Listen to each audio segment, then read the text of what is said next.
हम सब यीशु के लिए तालियां बजाएंगे।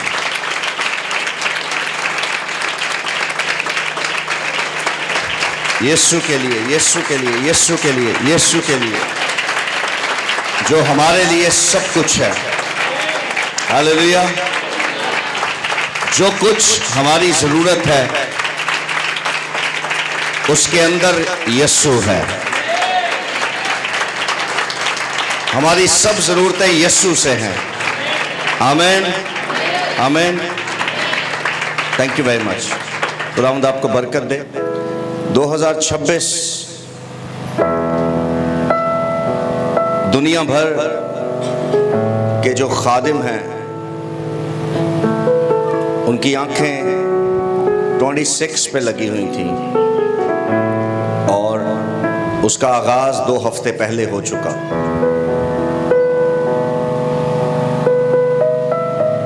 आज 11 है, 11 जनवरी। ये जो 26 है, 6 बाइबल में ये जो 6 है ये इंसान का अदद है। किसका अदद है जी?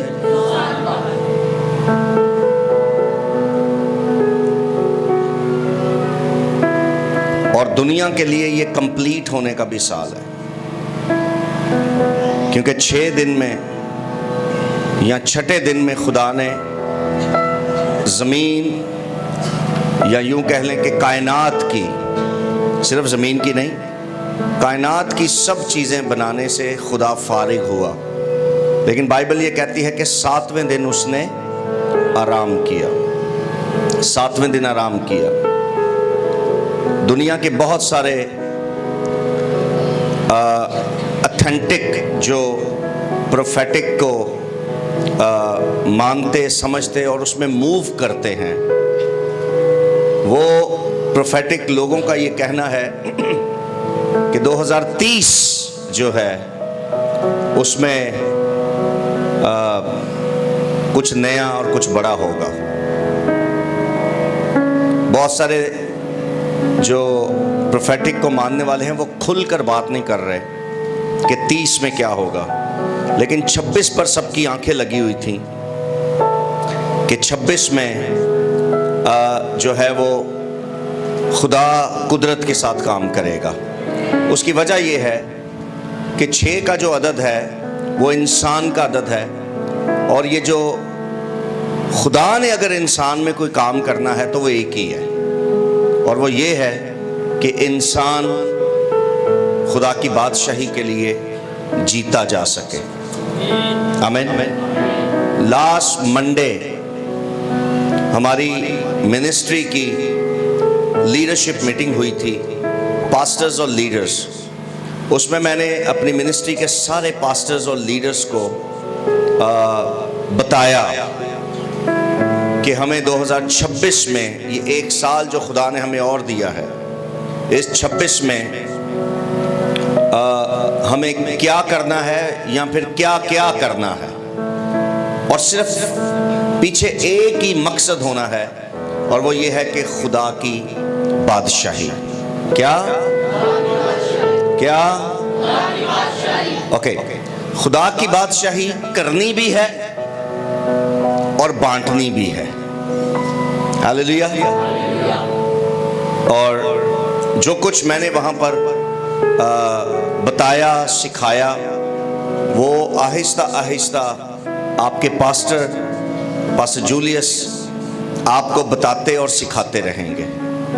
एंड आई बिलीव कि इस कलीसिया में एक बड़ी तादाद उन लोगों की मौजूद है, और मैं यूं कहूँगा कि वो छुपी हुई है, उन लोगों की जो खुदा की बादशाही के लिए कुछ बड़ा और कुछ नया करना चाहते हैं। कई दफ़ा वो लोग सामने नहीं होते, मगर खुदा का कलाम जो है ना वो आपको लोकेट कर लेता है। खुदा का जो कलाम है वो आपको ढूंढ लेता है। आप किसी भी जगह छुपने की कोशिश करें, जो कलाम है ना, जो खुदा के मुंह से निकलता और जारी होता है, वो आपको निकाल लेता और तलाश कर लेता है। आमीन। सो आई बिलीव कि आप में से बहुत सी ऐसी बेटियां और ऐसे बेटे मौजूद हैं जिनके अंदर खुदा की बादशाही करने और खुदा की बादशाही को फैलाने का एक बड़ा बोझ है। और आप में से चंद ऐसे हैं जिन्हें पता ही नहीं कि वो कितनी बड़ी कॉल पर बुलाए गए हैं, कितना बड़ा बुलावा है उनका। आप में से चंद लोगों को यह पता ही नहीं, मगर खुदा का कलाम आपको वहां से निकाल लेगा। ईमान रखते हैं? ईमान रखते हैं? यूसुफ जो मरियम का मंगेतर था, यूसुफ जानता ही नहीं था कि मैं कितने बड़े मकसद के लिए पैदा हुआ। क्या मालूम था उसको? मालूम था उसको? जैसे उसको पता चला कि मेरी मंगेतर हामला है, बाइबल में लिखा है कि उसने यानी यूसुफ ने उसे चुपके से छोड़ देने का। मेरी बात ध्यान से सुने। जब आप खुदा की बादशाही के खिलाफ चुपके से कोई प्लान करते हैं, लेकिन आप चुने हुए हैं कि खुदा की बादशाही के लिए कुछ करें, तो खुदा का कलाम आपको वो कुछ करने नहीं देगा। आप में से किस किस को मेरी बात समझ आ रही है? अगर ध्यान से सुनिए, अगर यूसुफ उस वक्त मरियम को छोड़ देता तो खुदा की बादशाही बहुत बुरे तरीके से खराब हो सकती थी। लोग मुकद्दसा मरियम की तो बहुत बात करते हैं क्रिसमस पर, लेकिन यूसुफ का किरदार बहुत बड़ा है। उस वक्त मरियम को जमीनी तौर पर सहारा देने वाला इस बंदे के सिवा कोई भी नहीं था। आप बाइबल पढ़े, मरियम के पेरेंट्स, मां बाप भी उसे कबूल नहीं कर रहे थे। कोई शख्स उसे कबूल नहीं कर रहा था, मगर खुदा जानता था कि मैं मरियम को फिजिकली तौर पर किसके हाथों में सौंप सकता हूं। इसलिए खुदा के कलाम ने उसे विजिट किया,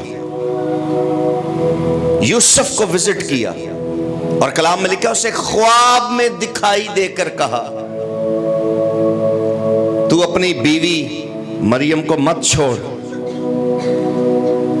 बल्कि उसको अपने हां ले आ, क्योंकि जो कुछ उसके, आप सब जानते हैं, जो कुछ उसके पेट में है वो रूहुल कुद्स की। सो यूसुफ वो शख्स था जिसे खुदा की बादशाही का अंदाजा भी नहीं था कि मैं कितना बड़ा कदम उठा सकता हूं खुदा की बादशाही को फैलाने के लिए। सो आप में से बहुत सारे लोग हैं जो यूसुफ की तरह नॉर्मल सी अपनी जिंदगी गुजार रहे हैं, एक मजहबी जिंदगी गुजार रहे हैं, लेकिन आपको अंदाजा भी नहीं कि आप कितने बड़े काम के लिए चुने हुए हैं और अपनी मां के पेट से चुने हुए हैं।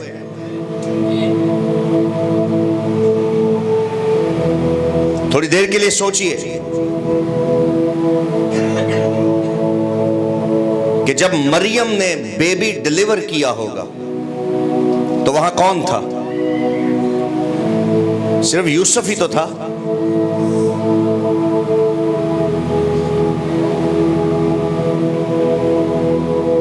बाइबल मुकद्दस के अलावा एक किताब है जिसमें यह लिखा है कि मरियम ने जब बेबी डिलीवर किया तो फरिश्तों ने डिलीवरी करवाई। खैर हम ये नहीं मानते, बाइबल में तो उसकी डिलीवरी के ताल्लुक से, उसके बेबी डिलीवर करने के ताल्लुक से कोई खास हवाला मौजूद नहीं है। मगर थोड़ी देर के लिए मैं और आप सोच सकते हैं कि उस वक्त मरियम के साथ सिर्फ यूसुफ था।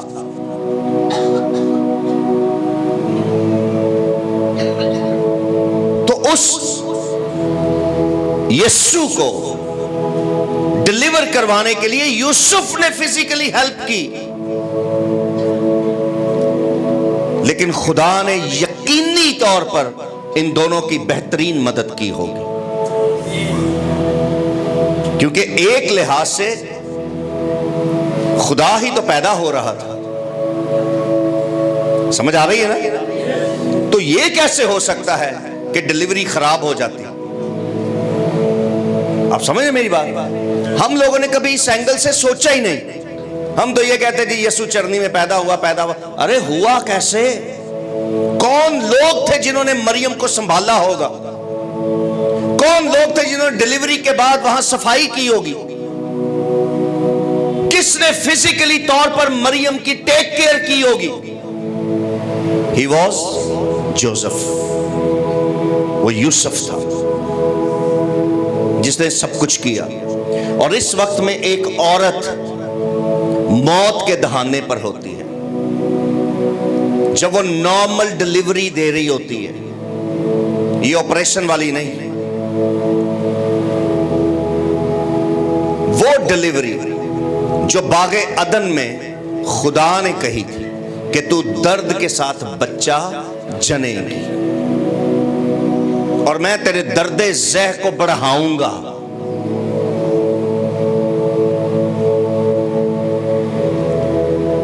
यूसुफ इतने बड़े पर्पस के लिए चुना गया। अगर उस दिन यूसुफ इनकार कर देता, अगर उस दिन यूसुफ मरियम का साथ ना देता, अगर उस दिन यूसुफ मरियम के साथ ना जाता, अगर उस दिन यूसुफ मरियम को अपने घर ना ले आता, तो यकीन कीजिए आज मैं और आप यूसुफ को कभी ना जानते। यूसुफ अपनी जिंदगी का इतना सा काम करके ना, इतना सा, सिर्फ वो मरियम को अपने घर लाया, उसने उसका बेबी डिलीवर करवाया और उसने उसको अपने साथ रख लिया। फिर बाइबल कहती है कि उनके और बच्चे भी पैदा हो गए। मरियम के और बेटे और बेटियां भी पैदा हुई यूसुफ से, लेकिन जो पहला पैदा हुआ मरियम का, वो यूसुफ से पैदा, बल्कि लिखा है वो रूहुल कुद्स की कुदरत से हामला हुई थी। हालेलुया।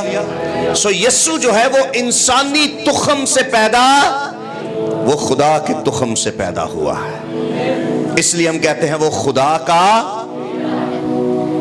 सो यूसुफ इतना सा काम करके एक बहुत बड़ा नाम कमा गया जमीन पर।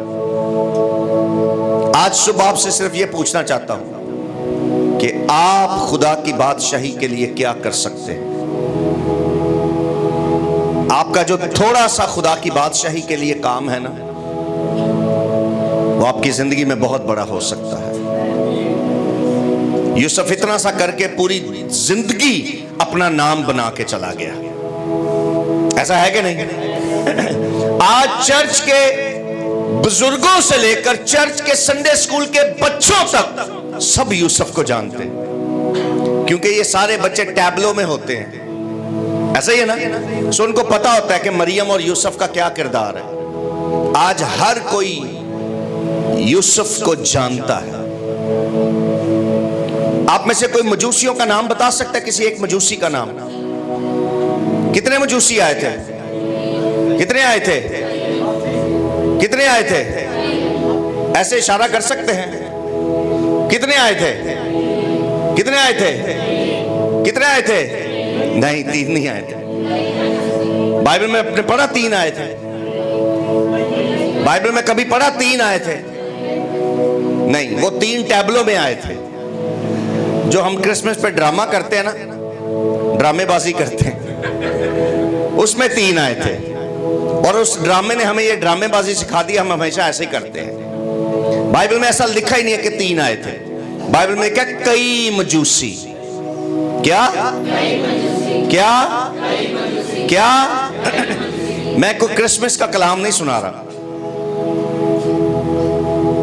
कई मजूसी आए। कितने आए? अच्छा, हम 3 का जिक्र क्यों करते हैं सिर्फ? क्योंकि उन कई मजूसियों के पास 3 किस्म के गिफ्ट्स थे।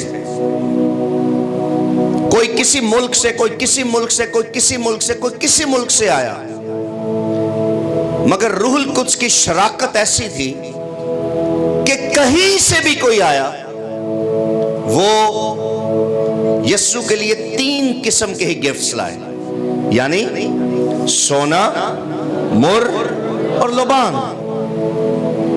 चौथा किसी किस्म का कोई गिफ्ट उनके पास नहीं था। किसी ने नहीं किया कि चलो मैं ना कपड़े ले जाना यीशु, बच्चा पार्टी चलते हैं और यीशु के लिए कपड़े ले लेते हैं। किसी ने कहा होगा चलो कपड़े तू ले ले, जूते मैं ले लेता हूं यीशु के लिए। ऐसे कोई गिफ्ट नहीं। सोना, मुर और इनके भी स्पिरिचुअल मीनिंग्स हैं। क्यों लाए वो मुर ही क्यों लाए और वो लोबान ही क्यों लाए, इसके जो मकसद है वो जल्दी से मैं बता दें। सोना अगर वो लाए तो उसका मतलब है he is king, he is king. सोना खुदा की बादशाही को, गोल्ड खुदा की बादशाही को रिप्रेजेंट करता है, इसलिए वो बादशाह या वो मजूसी सोना लाए ये कहकर कि हम तो हैं ही मगर तू हमारा भी बादशाह है। सोना। मुर का मतलब है ये मरेगा, ये दुनिया के लिए, इंसानों के लिए अपनी जान देगा। आमीन। ये अपनी जान देगा। और लोबान का मतलब है ये अब्दी काहिन होगा, ये सरदार काहिन होगा। जो हाई प्रीस्ट हैं ये उनका भी हाई प्रीस्ट होगा। हालेलुया। और ये मज़बा पर वो कहानत, ये वो लोबान जलाएगा, ये मज़बा पर या पाक तरीन मकाम में ऐसा लोबान जलाएगा जो आज तक कोई काहिन जला नहीं सका। ये इसके स्पिरिचुअल मीनिंग्स थे। नंबर 1 वो बादशाह होगा। नंबर 2 वो अपने लोगों के लिए मरेगा। और नंबर 3 फिर वो जिंदा होकर अब्दी काहिन होगा। हालेलुया। सो हिस्ट्री ये बताती है कि इंडिया से भी थे कुछ मजूसी। उस वक्त हिंदुस्तान मौजूद था, हमारा पाकिस्तान, हिंदुस्तान, ये सारा उस वक्त ये खित्ता जरखेज था। ये खित्ता, इसमें बड़ी वसी आबादी थी उस वक्त। और हिंदुस्तान से वो ऊंटों पर या गधों पर वो ट्रैवल करके जो है वो इजराइल गए थे। हिंदुस्तान से कुछ मजूसी थे, कुछ इथोपिया से मजूसी थे, और कुछ और ऐसी कंट्रीज से मजूसी जो है वो ट्रैवल करके वहां पहुंचे थे। और जिस वक्त यीशु पैदा हुआ था इजराइल में, उस वक्त ये सितारा आसमान पर हर रोज दिखाई देता था। हिंदुस्तानी भी इसको देखते थे, इथोपियंस भी इसको देखते थे, और डिफरेंट कंट्रीज के मजूसी और लोग जो सितारों का इल्म रखते हैं वो सितारा देखकर ये तहकीक करते रहे कि ये किस चीज का सितारा है। बिल आखिर उनको पता चला। तो ऐसा नहीं हुआ कि जैसी मरियम ने डिलीवर किया तो उसके अगले दिन ही मजूसी पहुंच गए। नो नो नो नो, इसको कई महीने लगे। यीशु कई महीनों का था जब मजूसी वहां पहुंचे उसको गिफ्ट्स देने के लिए। आप बात समझ रहे हैं?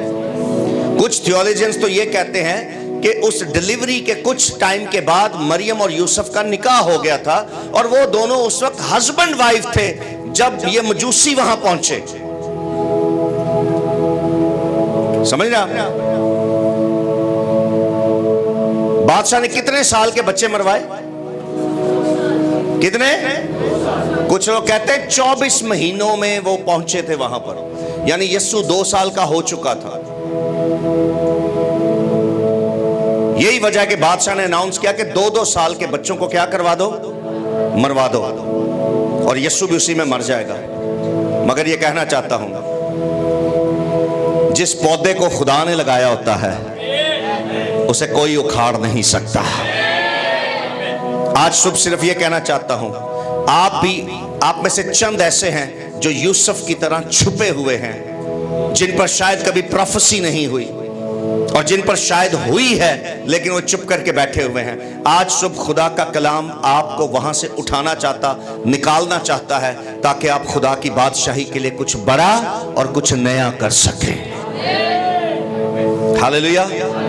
मैं कोई आखिर में प्रोफेसी नहीं दूंगा आपको, ये प्रोफेसी ही दे रहा हूं कि आप में से चंद लोग हैं, आप में से चंद लोगों को पता है और चंद लोगों को नहीं पता। मगर आज की प्रीचिंग को सुनने के बाद आपने अपनी जिंदगी में फैसला करना है कि आपको प्रोफेसी क्या चाहिए। बात समझ रहे हैं? मैं प्रोफेसाई नहीं करूंगा, आपने इस कलाम को सुनने के बाद फैसला करना है कि आपको अपने लिए प्रोफेसी चाहिए क्या, और उस कलाम को खुदा से मांग लीजिएगा कि मेरी जिंदगी में मुझे ये चाहिए। वो आप ले सकते हैं। Hallelujah, hallelujah. आप में से चंद लोग हैं जिन्हें इल्म ही नहीं है कि वो क्या कुछ कर सकते हैं। यूसुफ को पता ही नहीं था, लेकिन जिस दिन मजूसी आए होंगे यूसुफ बड़ा खुश होगा। यूसुफ बड़ा खुश था, ओए मेरा फैसला बहुत अच्छा था, शुक्र है मैंने मरियम को नहीं छोड़ा। वो थैंक यू करता होगा मरियम को। तो मरियम ने कहा होगा मैंने तो आपको पहले ही कहा था, आप ही कह रहे थे छोड़ देना छोड़ देना, मैंने तो आपको कहा था बड़े फायदे में रहोगे, मेरे साथ रहो। उन्हें मरियम ने पता की क्या होना है, सारियां गल्लां छाड़े, सोने का की करना है, इतना ज्यादा गोल्ड आ गया क्या करना है। मरियम ने क्या होगा, मेरे टॉप्स बनवा, मेरी चूड़ियां बनवा हैं, और यीशु ने थोड़ी पाना से होना। यीशु ने तो नहीं गोल्ड यूज किया होगा। यीशु से पूछा होगा कि यीशु बेटा तेरे लिए लाए हैं, तो क्या करना। उसने कहा मामा जी एक चेन बनवा दो और एक रिंग बनवा दो मुझे बस, बाकी मामा जी आप यूज करो। तो यूसुफ ने कहा होगा मेरियां 2 चेन्हा बनवाओ, हैं मेरियां 10 अंगूठियां बना, 10 उंगलियां च पा के फिरांगा मैं, और सबको बताऊंगा मेरा फैसला अच्छा था। मरियम को अपनाने के लिए मेरा फैसला अच्छा। और आपको पता है मुर और लोबान ये वो मसाला जात थे जो उस वक्त महंगे तरीन थे, और लोग इसको कई बार सेव करते थे गोल्ड की तरह, और मुश्किल वक्त में ये मसाला जात बिक भी जाते थे। आज आप इस तरह के मसाला जात खरीद सकते हैं, सेव करके बेच नहीं सकते। उस दौर में लोग इसको गोल्ड की तरह और पैसे की तरह सेव भी करते थे, और मुश्किल वक्त में इसको बेचा करते थे और अपनी जरूरत पूरी कर लेते थे। सो यीशु पैदा होने के साथ ही अपने वालिदैन को अमीर बना देता है। हालेलुया। और यूसुफ को इस बात का एहसास दिलाता है, यूसुफ तेरा फैसला अच्छा था, तूने मेरी बात मानी कि तूने मरियम को नहीं छोड़ा, इसलिए मैं तुझे आसमानी बरकतें तो दूंगा मगर जमीन पर भी तुझे बरकत पर बरकत दूंगा। आज सिर्फ ये कहना चाहता हूं, अगर आप खुदा की बादशाही के लिए अपने आप को पेश करते हैं कि हाँ मैं जहां भी इस्तेमाल हो सकता हूं, मैं तैयार हूं, और मैं इसके कोई पैसे वसूल नहीं करूंगा। मैं अपने पास्टर को ये डिमांड नहीं करूंगा कि अगर मैं बादशाही के लिए कुछ करूं तो मुझे कितने पैसे दोगे। यूसुफ ने किसी तरह की कोई डील नहीं की खुदा से कि अगर मैं मरियम को रखूं तो मुझे क्या मिलेगा। नहीं, उसने ये नहीं पूछा। और जो नहीं पूछते, खुदा उसको आसमान भी खोल के देता है और जमीन भी खोल के देता है। Hallelujah, hallelujah. आवाज नहीं आ रही। Hallelujah, hallelujah.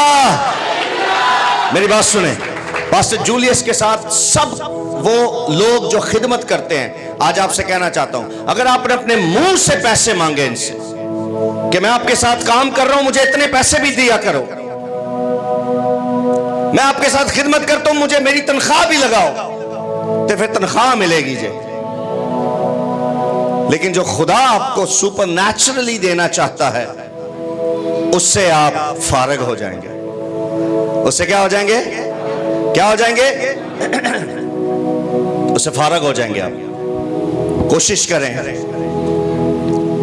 कि अपनी नजरें पास्टर पर नहीं बल्कि कि वो मेरे लिए आसमान को खोलेगा। वो मेरे लिए क्या करेगा?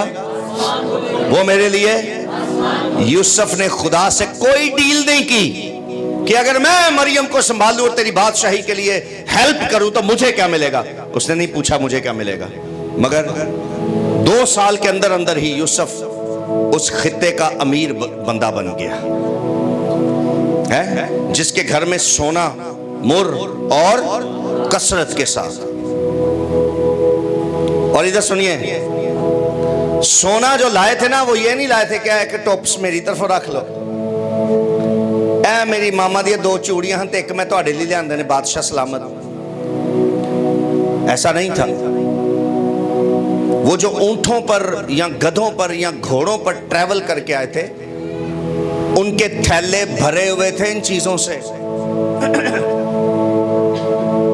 कुछ थियोलॉजियंस का और हिस्ट्री का ये मानना है कि यीशु की पैदाइश के कुछ अरसे बाद यूसुफ वहां का अमीर शख्स बन गया। यूसुफ वहां का, और फिर इसने अपनी लकड़ी का बिजनेस शुरू किया। ये वहां का बेस्ट फर्नीचर बनाने वाला बन गया और इसने अपना फर्नीचर का बिजनेस शुरू किया। और कुछ लोग ये समझते हैं, मानते हैं कि जो काम यूसुफ ने शुरू किया और जिस डिजाइन और जिस स्टाइल से वो फर्नीचर बनाता था, वो वहां यूनिक था। और लोग कहते थे कि यूसुफ का फर्नीचर चाहिए। और वहां के अमीर तरीन लोग वो यूसुफ के शोरूम से फर्नीचर खरीदा करते थे।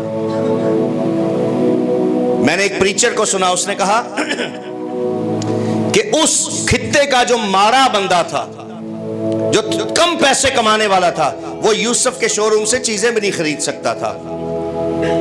इतनी यूनिक चीजें थी और इतनी एक्सपेंसिव चीजें थी। वहां के अमीर तरीन लोग जो थे, अमीर तबका जो था, वो यूसुफ के शोरूम से फर्नीचर खरीदता था। और वहीं पर फिर यस्सु ने भी काम सीखा। और हो सकता है कई बार यस्सु ने सलीब भी बनाई हो वहां पर। यस्सु बच्चा जरूर था, मगर यस्सु को अपना फ्यूचर पता था कि मैंने एक दिन सलीब पर मसलूब होना है। सो जब यूसुफ ने नहीं मांगा खुदा से कुछ, तो खुदा ने उसको देने का प्लान कर लिया। आज आपने जो सोचा भी नहीं है, खुदा आपको वो भी देना जानता है। अगर कोई बैठा हुआ है तो वो खड़ा हो जाए ताकि हम बाइबल मुकद्दस का एक हवाला पढ़ सकें। इस्तिस्ना 28वां बाब देखिए मेरे साथ।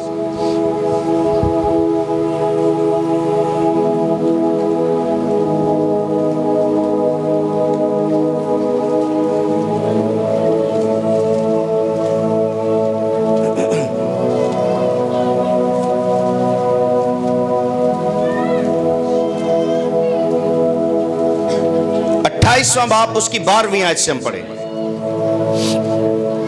इस्तिस्ना, कुछ लोग इसको इस्तिस्ना कहते हैं। ये इस्तिस्ना नहीं है, ये क्या है? इस्तिस्ना।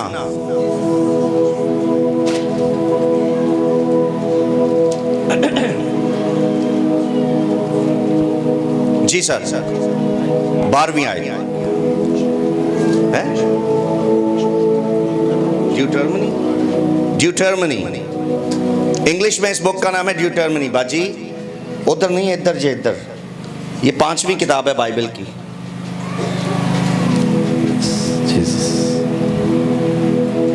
इस्तिस्ना उसका 28वां बाब और उसकी आयत नंबर 12। बाइबल ना ज्यादा पढ़ा करो। 2026 से भी प्लान करो कि तुसी अपनी बाइबल खत्म कर सको। ठीक है? क्या करनी है? हेलो, पढ़ने वाले लोग जो पढ़ सकते हैं उर्दू, इंग्लिश, जो बाइबल पढ़ सकते हैं, वो मुझे जवाब दें। क्या करनी है? बाइबल। ओके, कितने दिन हैं एक साल में? 300 इस साल में शायद 2-3 दिन ज़्यादा हैं 65 से, क्योंकि इसमें फरवरी में जितने दिन हैं सब 4-4 हैं। आप देख लें, कैलेंडर खोलें, कैलेंडर खोलें अपना मोबाइल में, कैलेंडर खोलें और फरवरी का महीना देखें।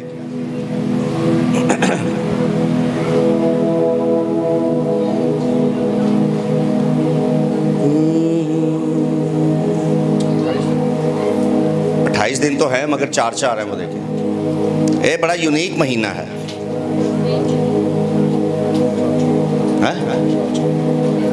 कितने हैं सर? नॉर्मली फरवरी में 3 संडे होते हैं, इसमें कितने संडे हैं? मंडे कितने हैं? ट्यूसडे कितने हैं?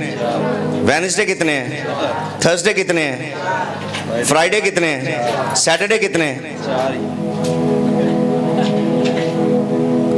और ये अब 1000 साल के बाद इस तरह होगा। 1000 ईयर्स के बाद ये महीना दोबारा रिपीट होगा। 1000 साल के ये यूनिक महीना जो अगला, इसको और यूनिक आप बना सकते हैं अगर खुदा की बादशाही को आप फैलाना शुरू कर दें। इन 4-4 हफ्तों में आप हर रोज 4 बंदों को इंजील सुनाएं और इस महीने को आप मजीद यूनिक और ब्लेस्ड अपनी जिंदगी के लिए बना सकते हैं। आइए इस्तिस्ना 28वें बाब की 12वीं आयत को पढ़ेंगे, 12वीं से यहाँ तक 14वीं आयत तक। जी पढ़िए। खुदावंद आसमान को जो उसका अच्छा खजाना है, खुदावंद आसमान को जो उसका अच्छा खजाना है, खुदावंद आसमान को जो खुदा का अच्छा खजाना है तेरे लिए खोल देगा। आमीन। तेरे लिए आसमान जो उसका अच्छा खजाना है, तेरे लिए उस आसमान को क्या कर देगा? क्या कर देगा? हेलो, कुछ लोग जवाब नहीं दे रहे। क्या करेगा? आज सुबह इस कलाम को अपनी जिंदगी के लिए लेना चाहते हैं, उसका जो अच्छा खजाना है वो तेरे लिए क्या कर देगा? आगे पढ़िए, आगे पढ़िए सर। कि तेरे मुल्क में वक्त पर मींह बरसाए, तेरे मुल्क में, तेरी जिंदगी में, तेरी फैमिली में, तेरे घर में, तेरे बिजनेस में, तुझसे जुड़ी हर चीज में वक्त पर मींह बरसेगा। क्या होगा? क्या होगा? इसका मतलब पता है क्या? कि जब तुझे जिस चीज की जरूरत होगी वो चीज तेरे पास होगी। वक्त पर मींह बरसेगा। आमीन। आगे पढ़िए, आगे पढ़िए। और वो तेरे सब कामों में, और वो तेरे सब कामों में जिनमें तू हाथ लगाए, जिनमें तू हाथ लगाए बरकत देगा। बरकत देगा। Hallelujah, hallelujah. वो तेरे थोड़े से कामों में, वो तेरे आधे कामों में, कितने कामों में? इस कलाम को लेते हैं अपने लिए। वो तेरे सब कामों में, हालेलुया, वो तेरे सब कामों में जिनमें तू हाथ लगाए, जिसमें तू हाथ डाले, हमें जिसका तू प्लान करे और जिसे तू शुरू करे, उसमें तुझे क्या करेगा? आमीन। आगे पढ़िए सर। और तू बहुत सी कौमों को कर्ज देगा। ओ, तू बहुत सारे लोगों को क्या देगा? कर्ज देगा। क्या देगा? तेरे पास इतना होगा कि तू दूसरों को देगा। तेरे पास इतना होगा कि तू दूसरों को देगा। तू बहुत सारे लोगों को कर्ज देगा। आगे, पर खुद कर्ज नहीं लेगा। ओ, 2026 में खुदावंद आपकी जिंदगी को बदल सकता है। 2026 के किसी भी महीने में आप किसी से कर्ज नहीं लेंगे, बल्कि आप देने वाले होंगे। 26 में खुदावंद आपकी जिंदगी में ये बड़ा काम कर सकता है। आप कर्ज लेंगे नहीं, बल्कि, और यूं भी हो सकता है कि 26 से इसका आगाज हो और जब तक आप जमीन पर जिंदा हैं ये सिलसिला ऐसे ही चलता रहे। आप देने वाले हो मगर लेने वाले नहीं होंगे। आप देने वाले हो मगर लेने वाले नहीं होंगे। आप लेने वाले नहीं बल्कि, आमीन, आमीन, आमीन। जी बोलिए आगे। और खुदावंद तुझको दुम नहीं बल्कि सर ठहराएगा। ओ, तू दुम नहीं बल्कि क्या कहलाएगा? सर ठहराएगा। क्या? इधर मेरे हाल देखो। क्या? क्या नहीं होगा? क्या? टेल, टेल, दुम, किसी भी जानवर की दुम वो गंदगी में होती है। अब समझ रहे हैं, जहां से जानवर का स्टूल पास होता है वो टेल वहां होती है, मगर सर वो होता है जो हर चीज खाता है। कोई समझ आई जे? आमीन। सर वो चीज है जो हर चीज को वॉच करता है। ये आंखें पेट पर नहीं लगी हुई, ये आंखें सर में लगी हुई हैं। ये जो हेड है इतना, सो लिखा है तू हेड होगा। You will be the head of the department, head of the family, head of the church, head of the area, head of the city, head of the country. आमीन। तू सर होगा मगर तुम। खुदा अपनी बादशाही के लिए आपको इस काम के लिए भी चुनना चाहता है। Are you ready? Are you ready? आप 2026 में तैयार हैं इसके लिए? इन बरकतों को एंजॉय करने और लेने के लिए तैयार हैं? मगर इन सब का मकसद ये नहीं है कि आप शेखी मारें, आप फूलें और अपने रिश्तेदारों को सड़ाएं। इसका पर्पस सिर्फ ये है कि हम खुदा की बादशाही को फैला सकें। आमीन। दोबारा पढ़िए इस बात को। और खुदावन तुझको दुम नहीं, खुदावन तुझको दुम नहीं बल्कि सर ठहराएगा, बल्कि सर ठहराएगा। और तू पस्त नहीं, तू पस्त नहीं बल्कि सरफराज ही रहेगा। हालेलुया। तू पस्त नहीं, तू गिराया नहीं जाएगा, तू नीचे नहीं किया जाएगा, तू सरफराज किया जाएगा। हालेलुया। आगे पढ़िए, आगे पढ़िए। बशर्ते कि तू खुदा, एक शर्त है, एक शर्त है। बशर्त का मतलब है इन सारी बरकतों के पीछे एक शर्त है। वो शर्त क्या है जी? तू खुदावन अपने खुदा के हुक्मों को जो मैं तुझको आज के दिन देता हूं सुने और एहतियात से उन पर अमल करे। एहतियात से उन पर अमल करे। आगे। और जिन बातों का मैं आज के दिन तुझको हुक्म देता हूं, जिन बातों का आज के दिन मैं तुझको हुक्म देता हूं, उनमें से किसी से दाहिने या बाएं हाथ, उनमें से किसी से भी तू दाहिने या बाएं हाथ मुड़कर और माबूदों और खुदाओं के की पैरवी और इबादत ना करे।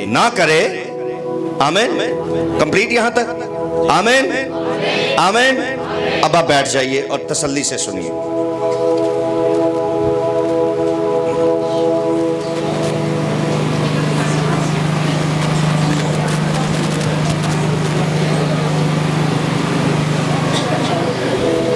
कितने लोग खुश हैं? कितने लोग खुश हैं? कितने लोग खुश हैं? किन लोगों के हाथ खुश हैं? चेहरे तो खुश हैं, आपके हाथ भी खुश हैं? खुश्क तो नहीं है? शाबाश।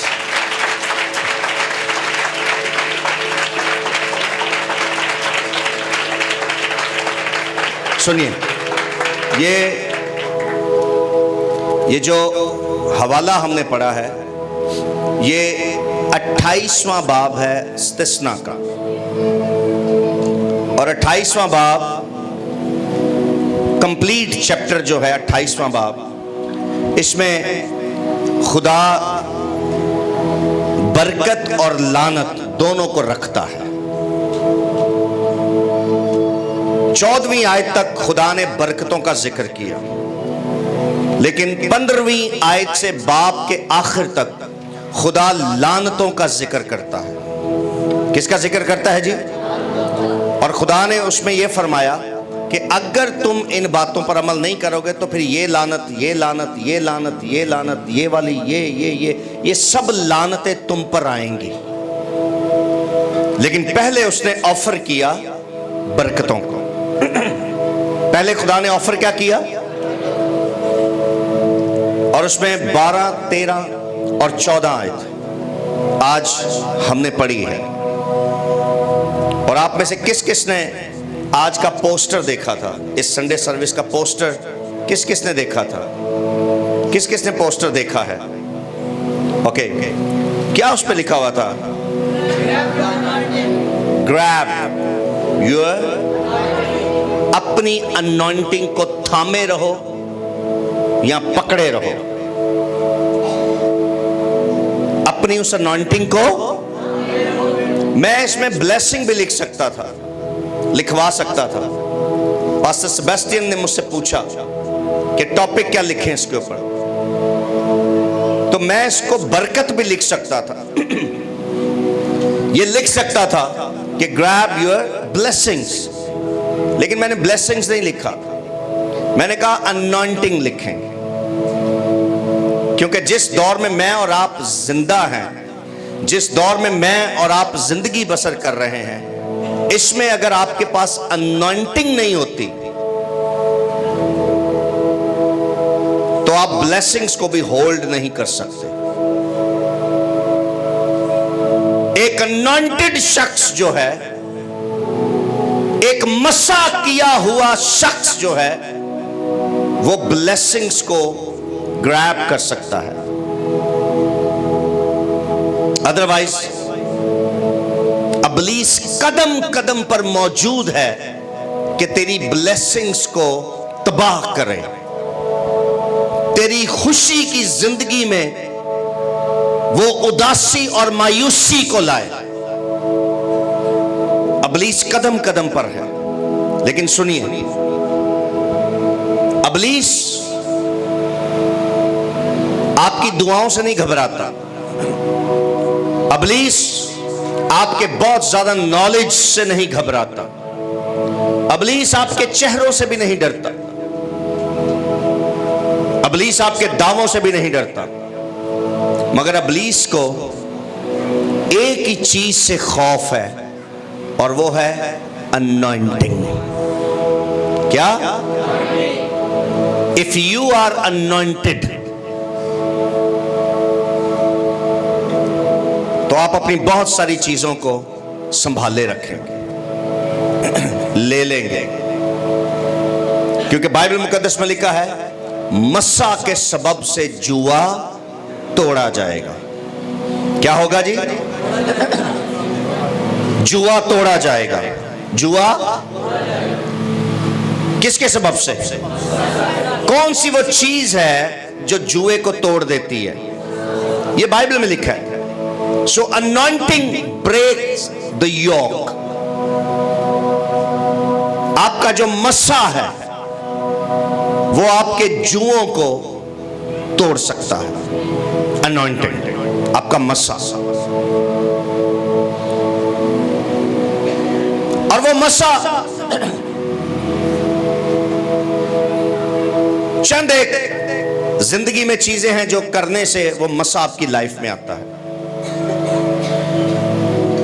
मैं बड़ी खास तालीम दे रहा हूं, आप में से चंद एक हैं जो इसको ले रहे हैं और चंद एक नहीं ले रहे। यहां आसमान खुला हुआ है, बारिश हो रही है, भांडा खोली रखोगे ते बारिश जमा कर लोगे, जे ढक्कन उत्ते रखोगे ते जिवें खाली रखिया जे एवें खाली लै जाओगे। आपको बात समझ आ रही है? सो अपने बदन का, अपनी जिंदगी का, अपनी रूह का ढक्कन जो है ना, हटाइए, ताकि बारिश के बहुत सारे कतरे आपकी जिंदगी में उतर सके और आप कुछ जमा करके यहां से जा सके। आमीन। मैं बात कर रहा हूं अनॉइंटिंग की, उस मस्सा की जो आपके अंदर अगर उतरे और रहे तो आपकी जिंदगी के बहुत सारे नापाक बंधन जो इब्लीस ने बांधे हुए हैं, आप उनसे छुटकारा हासिल कर सकते हैं। बजाय इसके कि बार बार पादरियों से दुआ करवाएं। आप दुआ करवाना कोई बुरी बात नहीं है, मगर कई लोगों का रुझान ही ये होता है कि मैं जा रहा हूं, मैं जा रही हूं चर्च, तो मैं दुआ करा के ही आना है। ये क्यों नहीं प्लान करते कि मैं जा रहा हूं, मैं जा रही हूं चर्च, और आज मैं खुदावंद के हजूर दुआ करके आऊंगी? नहीं, हम कहते हैं करवा के आऊंगी। और और कलाम सुनाने वाले को हम ऐसे घूर रहे होते हैं, छेती कार छेती कार छेती कार, क्योंकि दे बाद असी की करवानी है।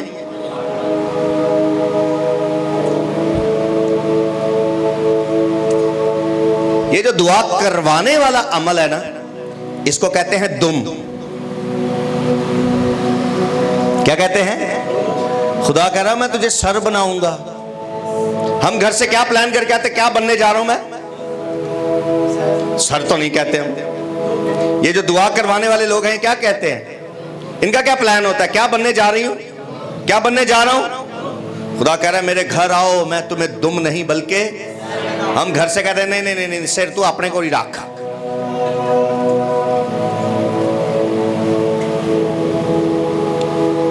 खुदावंद आपकी स्पिरिचुअल लाइफ स्टाइल खुदा बदलना चाहता है।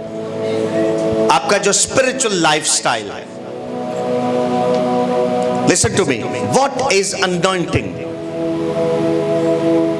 ये अनॉइंटिंग है क्या? बेसिकली जो बरकत खुदा आपको देता है ना, ये आपका लाइफ स्टाइल बन जाना चाहिए।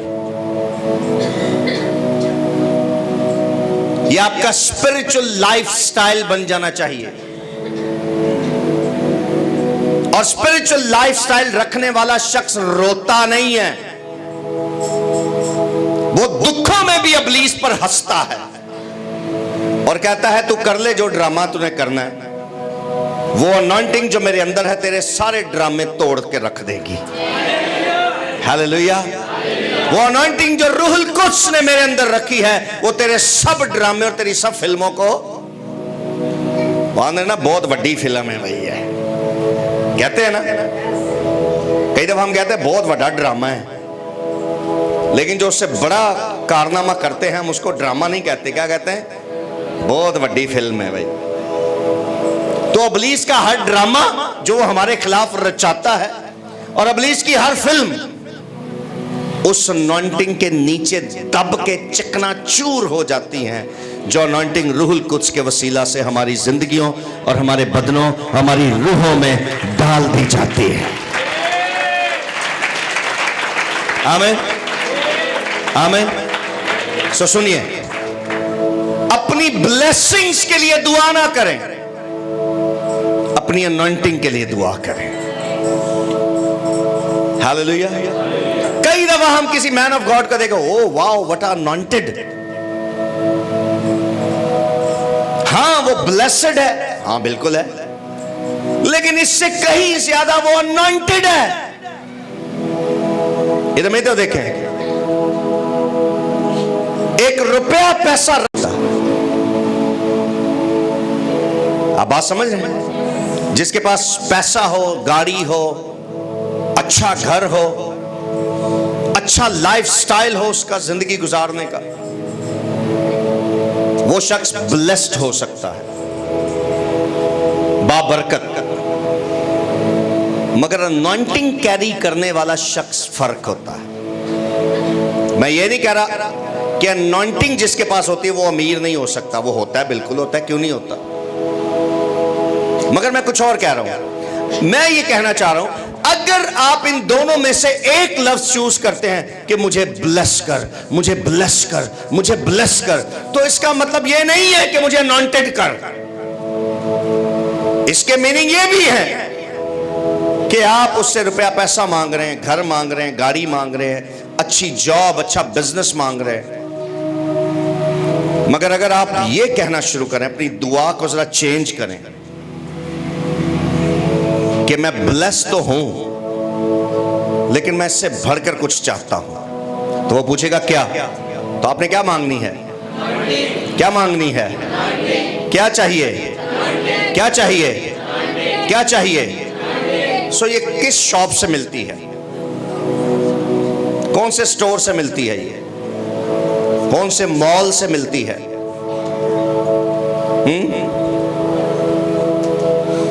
कराची का कोई बड़ा मॉल है, वहां से मिलेगी? या कोई बड़ा सुपर स्टोर है, वहां से मिलेगी? अनॉइंटिंग कैसे मिलती है? Yes, you should sit in the presence of God. Hallelujah. आपको प्रेजेंस ऑफ गॉड में क्या, मैं ये लफ्ज सुनना चाहता हूं, आपको प्रेजेंस ऑफ गॉड में, शाबाश, शुक्र आपने ये नहीं कहा बैठना पड़ेगा, आपको रहना पड़ेगा, आपको बैठना नहीं बल्कि रहना पड़ेगा। कब कब? Day and night, day and night in the presence of God. और सुनिए, अगर आप 15 दिन तक, कितने, ये प्रैक्टिस कर लें, आज 11 है, 15 दिन कब बनते हैं? 26 तक नहीं, महीने के आखिर तक। 15 दिन कब बनते हैं? 26। ओके, सही कह रहे हैं, मेरा हिसाब थोड़ा कमजोर है। 26 तक आप इसको प्रैक्टिस कर लें, प्रैक्टिस कर लें कि आप आज से ही, इस मीटिंग के बाद से ही, अभी हम प्रेजेंस में हैं, कहां पे हैं? तो ये सिलसिला शुरू हो गया, आमीन। इस प्रेजेंस से निकलना नहीं हमने। और 26 जनवरी तक 15 दिन अगर आप प्रेजेंस में रह गए तो आपके चेहरे पर जो ग्लो होगा ना, वो वाला ग्लो नहीं कि लोग कहें की लानी है,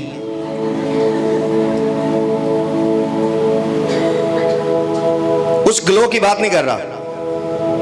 ये वो ग्लो है जो प्रेजेंस से आता है, ये वो ग्लो है जो इंसानों को तो कम दिखता है मगर इब्लीस आके पूछता है तेरे चेहरे पर इतनी चमक क्यों है? हालेलुया। वो आपके चेहरे की चमक से घबराएगा,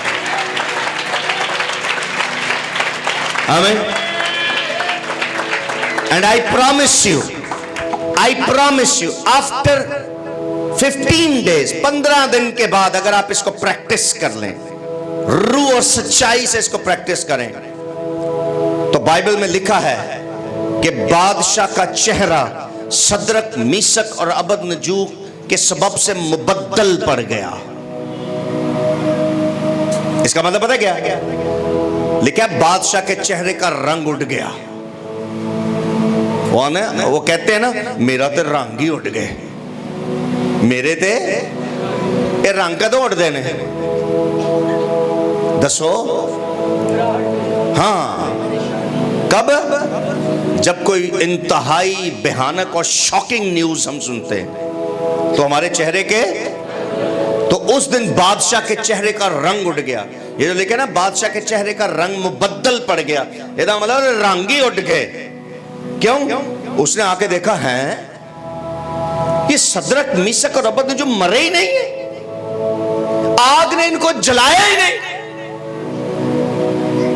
सुनिए, मुझे किसी ने पूछा कि जब बादशाह ने उनको आवाज दी होगी कि तुम जले क्यों नहीं, तो वहां पे लिखा नहीं है, तो उन्होंने तीनों ने क्या कहा होगा? मैं क्या, मैनू इंज लगता है, मुझे ऐसा लगता है कि इन तीनों ने कहा होगा बादशाह जिस आग में तूने हम सबको फेंका है तीनों को, इससे ज्यादा आग तो हमारे अंदर थी।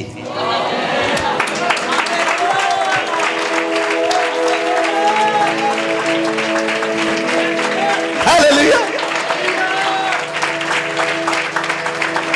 और अफसोस की बात यह है कि बादशाह तू हमारे अंदर की आग को तो देख ही नहीं सका।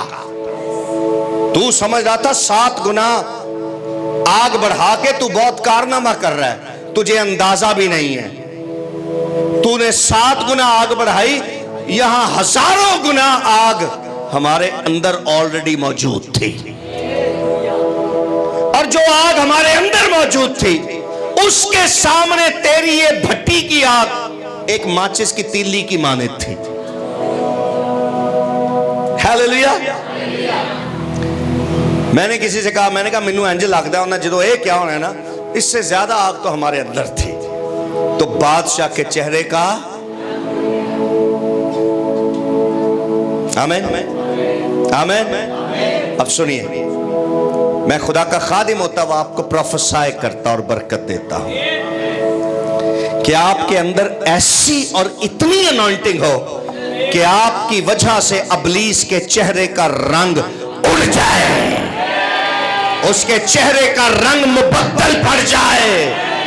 वो इब्लीस जो तेरे घर में, तेरे बिजनेस में, तेरे फाइनेंस में, तेरी मैरिज लाइफ में, तेरी सिंगल लाइफ में प्रॉब्लम्स को लाता है, मसाइल को लाता है, तकलीफों को लाता है, तेरी स्पिरिचुअल लाइफ में प्रॉब्लम्स को लाता है, यीशु के नाम में तेरे अंदर ऐसी अनॉइंटिंग हो कि तेरा दुश्मन उसके चेहरे का रंग उड़ जाए। जिंदा खुदा आज सुबह तुम सबको ये बरकत देता है। शानदा बोरो बोलो रोसे कंदेले रेसे। Hallelujah hallelujah. Are you happy? Are you happy? आप अपने दुश्मन के लिए तकलीफ बन सकते हैं। नहीं बनना चाहते? नहीं बनना चाहते? आप अपने दुश्मन के लिए प्रॉब्लम बन सकते हैं। जिथे इन्हें लोकां लिए बने हो इब्लीस लिए भी बन जाओ।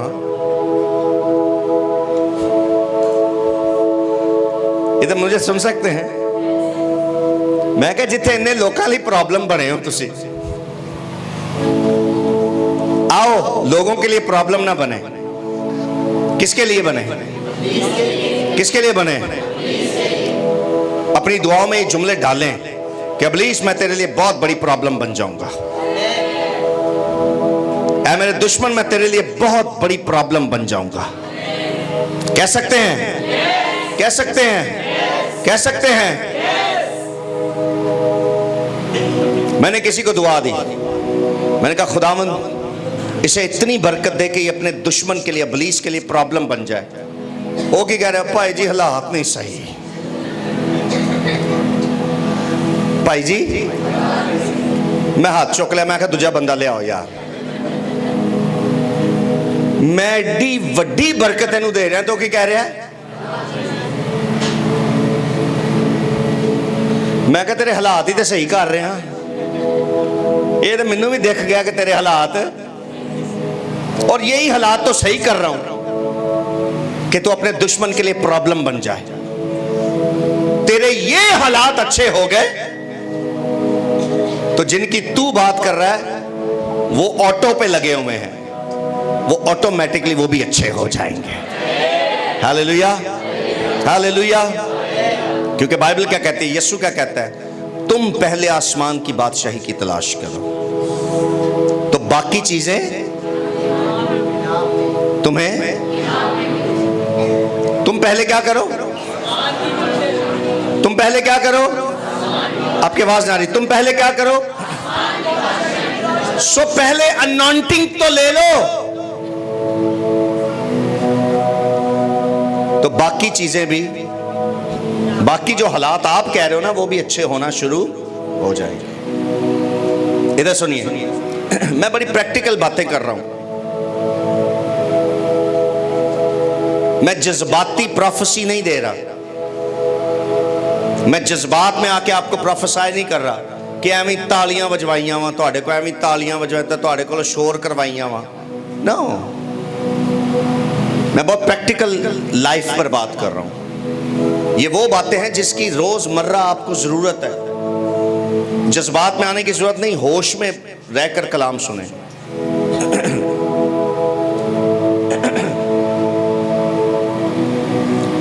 ये वो चीजें हैं जो डेली, जिनसे आपका वास्ता पड़ता है। सो प्लीज अपने अंदर सबसे पहले उस अनॉइंटिंग को कैरी कीजिए और 15 दिन क्या करना है? खुदा की हजूरी में, प्रेजेंस में आपको, आप में से 2-3 लोग हैं जो ये काम करेंगे, मुझे पक्का पता है। बाकी तो यहां से निकल के भूल ही जाएंगे। तो परसों उन्होंने याद आएगा, ओए पास्टर नथानियल ने ये बोला था। कितन याद आएगा? आज का दिन तो वैसे ही भूल जाना है। जाते किसी ने हांडी रोटी च लग जाना है। किसी की वाइफ ने कहना चलो मैं करनी तुम यह करो। कोई बंदा हांडी रोटी कर रहा होएगा, कोई बंदा बेचारा सफाई कर रहा होएगा, बुढ़ी हांडी बना रही है, वो सफाई कर रहा है। लेकिन तुम ये भी इंजॉय कर सकते हो, झाड़ू फेर दिया कहो खुदावंद मेरे घर से हर तरह की गंदगी को निकाल दे। ते बुढ़ी किचन च कहेगी आमीन। ते तुसी उच्ची उच्ची कहना है, शर्जील साहब ठीक है, उच्ची उच्ची कहना है। झाड़ू फेर दिया, फेरिया कदी झाड़ू घर च फेरिया या फरवाया? उन्हें फरवाया कि करो नहीं तो फिर वेख लिया जाए। इंज कहते हैं, हाँ कहने इंज ही कहते हैं। इनकी वाइफ कहाँ है? वो की कह रहे हैं वेख लो, कहने इंज ही करवाती। वेख लो मैंने तुहाडे घर का हाल पता चल गया। मैं हुण ये ना समझ रो भाई साहब बहुत पहुंचे हुए ने, जाल खिंचते हैं ये नहीं हो। अच्छा, खुदा की हजूरी में मेरी बात सुने, आप में से कितने लोग हैं जो गैर जुबानों में दुआ कर सकते हैं? अब सुनिए, अगर आप चलते फिरते उठते बैठते गैर जुबानें बोलें तो ये जबरदस्त एक प्रैक्टिस है प्रेजेंस में, हजूरी में रहने की। ये जबरदस्त एक प्रैक्टिस है। ट्रैवल करते हुए गैर जुबानें बोलें, खाते पीते वक्त आपके अंदर गैर जुबानें हो। लेकिन सुने, एक ड्रामा ना कीजिएगा कि आप बैठे हुए हैं और आप कह रहे हैं कोई आए इस्लाम जी, कोई कहे खाना खाएंगे, ए हरकत नहीं करनी कि घर वाले कहन लो जी प्रेजेंस लगी है।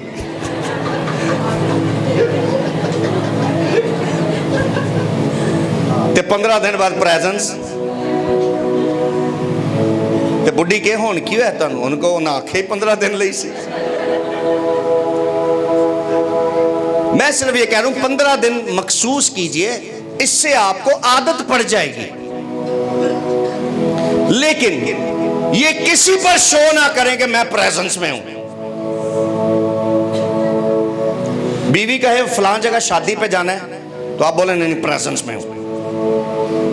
हर जगह जाएं, सब कुछ करें, बच्चों की सुने, बीवी की सुने, शोहर की सुने, वालिदैन की सुने, चर्च की सुने, सबकी सुने, मगर आपके अंदर तख्त लगा रहे और उस तख्त से आवाजें, बिजलियां, गरजें पैदा होती रहे। आमीन, आमीन। सुनिए, अपनी जॉब पर भी अपने लबों को मत हिलाएं।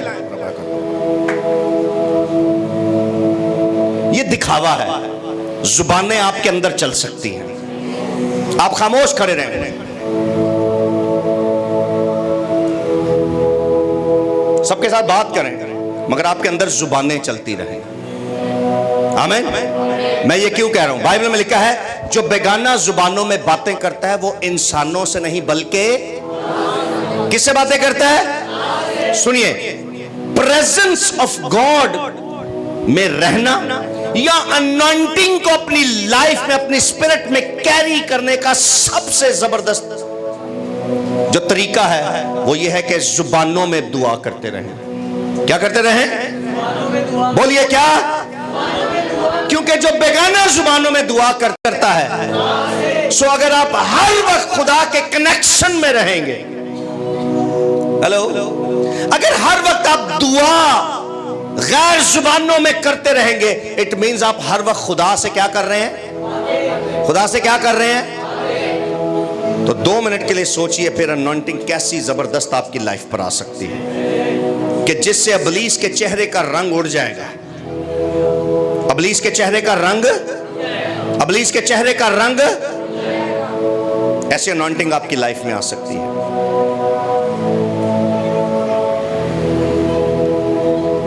सो ये जो इस्तिस्ना 12, 13, 14 हमने पढ़ी है, इसका ताल्लुक जमीनी चीजों के साथ जरूर है, मगर आज इससे बढ़कर मैं रूहानी चीजों का जिक्र आपके साथ कर रहा हूं, रूहानी बरकतों का जिक्र आपके साथ कर रहा हूं। इसको स्पीड के साथ पढ़ना है आपने।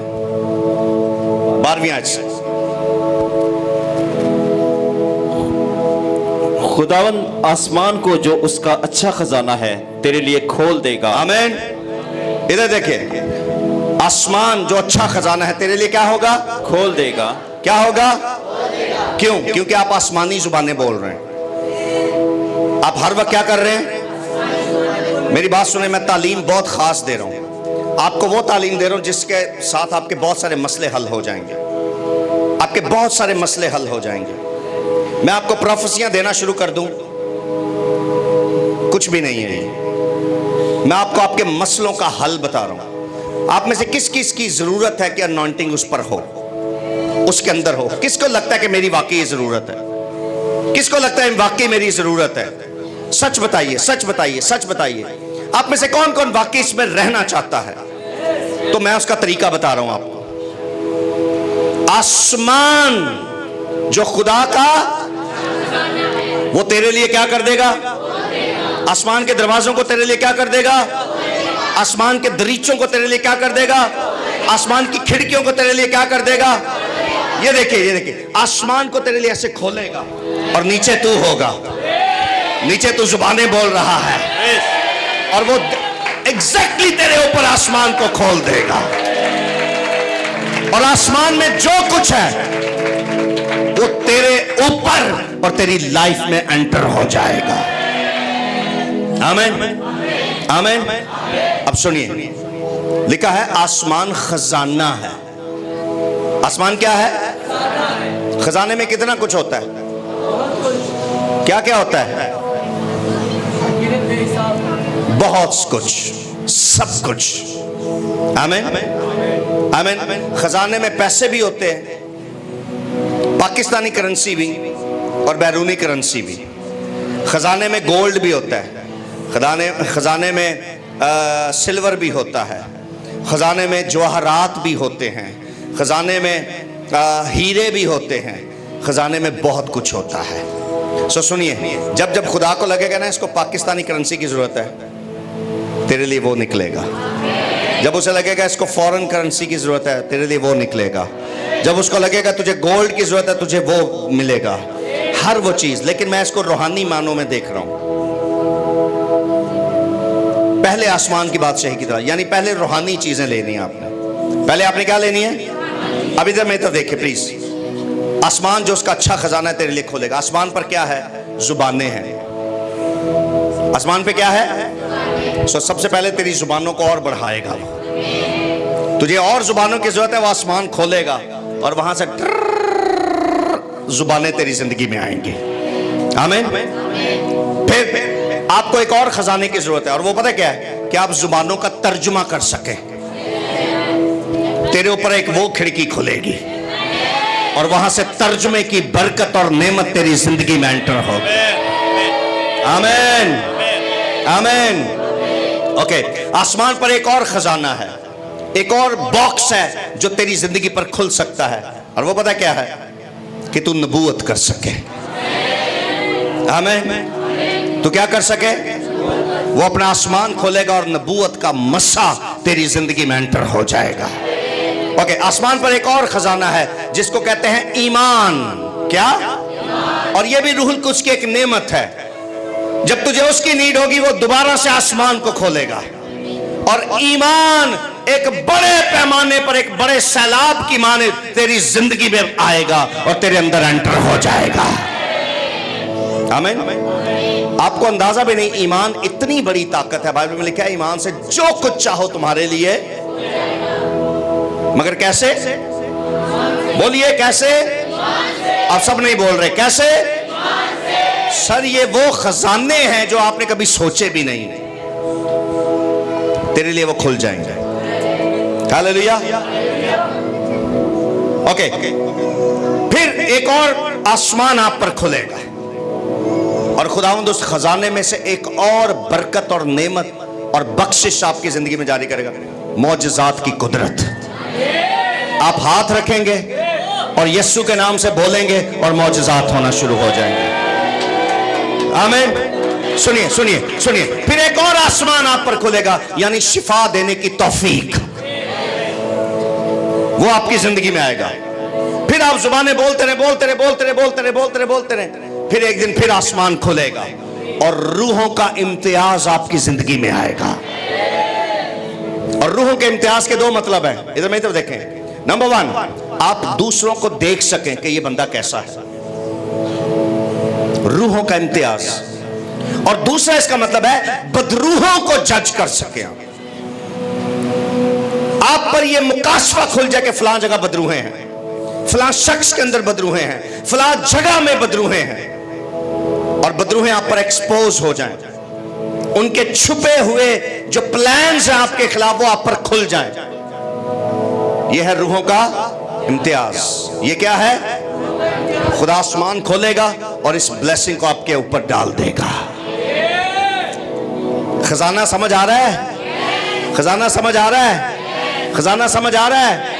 ये वो खजाने की चीजें हैं जो आप में से किसी को भी अमीर तरीन बना सकती हैं। और आपसे कोई पूछे कि आपके पास क्या है, बोले मेरे पास खजाना है। मेरे पास क्या है? हेलो, क्या है? क्या है? और इस खजाने का नाम फिर आपने बताना है, मेरे पास ये है, ये है, ये है, ये है, ये है। अगला बंदा बैठ के कहे मेरे पास गाड़ी है, आप बोले मेरे पास जुबानें हैं। वो कहे मेरे पास बंगला है, आप बोले मेरे पास जुबानों का तर्जुमा है। वो कहे मेरे 10 प्लॉट हैं, आप क्या कहेंगे? मेरे पास ईमान की कुदरत है। हालेलुया। वो कहे मेरे पास और भी प्रॉपर्टी है जो मुझे पता ही नहीं है, आप बोले मुझे पता है, मेरे पास रूहों का इम्तियाज है। वो बोले मैं जिसको फोन करूं वो मेरी सुनता है, आप कहे मैं नबूवत करने वाला हूं। वो अपने खजाने का जिक्र करे और आप उससे कीमती और बड़े खजाने का अपना जिक्र करें। Hallelujah, hallelujah, hallelujah. Are you happy? Grab your anointing. Grab your anointing. Grab your anointing. Hallelujah. Hallelujah. Hallelujah.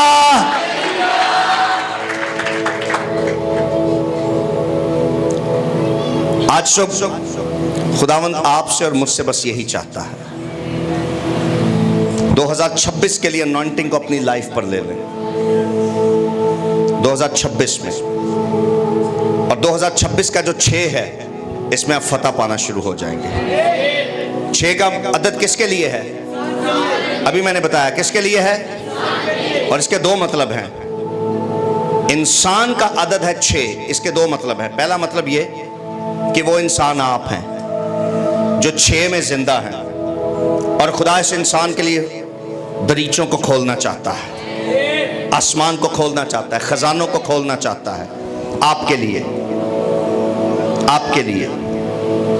पहली बात। इसका जो दूसरा मतलब है 6 का, यानी इंसान, वो ये है कि आप इंसान किसी दूसरे इंसान को खुदा की बादशाही के लिए जीत सके।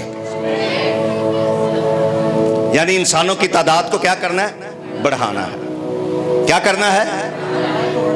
2 किंगडम्स हैं, 2 बादशाहत हैं, 2 किंगडम्स हैं, 2 बादशाहत हैं, एक अबलीस की और एक खुदा की।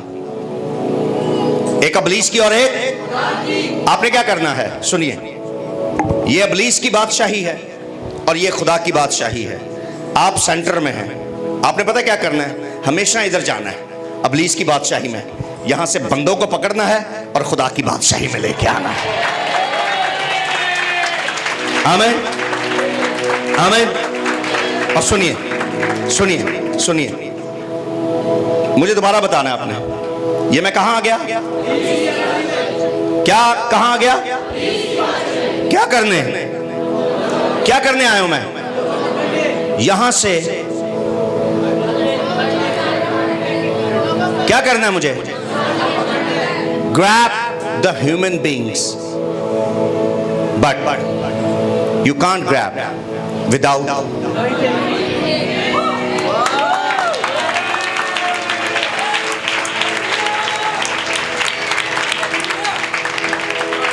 आमीन।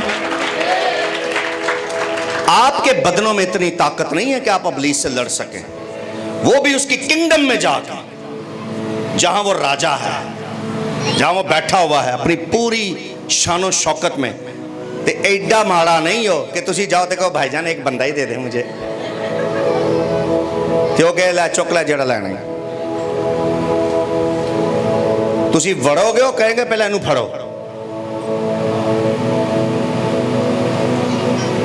आप इतने अच्छे नहीं हैं, मगर अनॉइंटिंग आपसे अच्छी है। अगर आप अनॉइंटिंग के साथ अंदर गए तो दुश्मन के चेहरे का रंग तुझे देखकर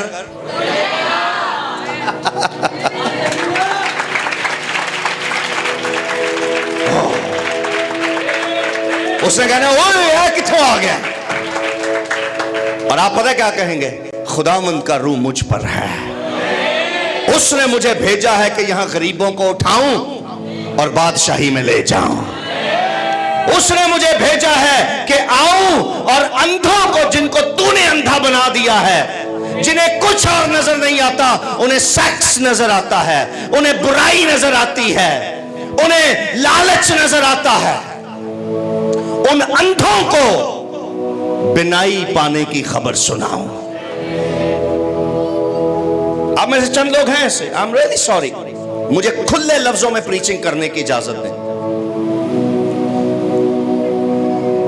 कि रुपए पैसे के लालच ने उनको अंधा कर दिया है कि नहीं?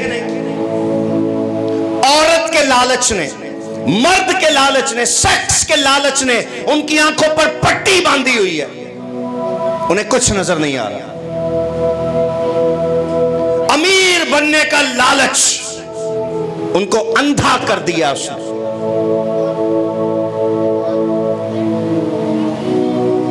है कि नहीं? और वो इब्लीस की बादशाही में दुख उठा रहे हैं। यू हैव अनॉइंटिंग, तेरे पास वो मसा है। यशायाह कहता है मसा के सबब से जुआ तोड़ा जाएगा। बोलिए, ये मसा के सबब से जुआ, फिर बोलिए मसा के सबब से जुआ। सो मसा तेरे अंदर है, अनॉइंटिंग तेरे अंदर है, तो उसकी बादशाही में जाएगा। और ऐसे बहुत सारे लोगों को जो इन सारी गंदगियों में गिरे हुए हैं, तू आराम से उन्हें कैच करेगा और खुदा की बादशाही में लाएगा। इब्लीस पता है कोशिश करेगा, मगर वो तुझसे तो लड़ सकता है, तेरी अनॉइंटिंग से नहीं लड़ सकता, तेरी अनॉइंटिंग से नहीं लड़ सकता। एक और जुमला कहना चाहता हूं, इब्लीस तुझ पर तो गालिब आ सकता है, मगर तेरी अनॉइंटिंग पर गालिब नहीं आ सकता। एक और जुमला कहना चाहता हूं, इब्लीस तुझ पर तो फतह पा सकता है, मगर तेरी अनॉइंटिंग पर फतह नहीं पा सकता। Hallelujah, hallelujah. Keep the presence of God in your life, and you will keep the anointing in your life. Hallelujah. अगर प्रेजेंस ऑफ गॉड में आप रहना शुरू करें, होली स्पिरिट की प्रेजेंस में रहना शुरू करें, मत इंतजार करें पास्टर यहां से प्रोफेसाई करे। प्रोफेसाई योरसेल्फ, अपने ऊपर हाथ रख के खुद प्रोफेसाई करें। इब्लीस कहे मैं तुझे तबाह कर दूंगा, इब्लीस प्रोफेसाई कर रहा है, इब्लीस प्रोफेसाई कर रहा है कि मैं तुझे क्या कर दूंगा।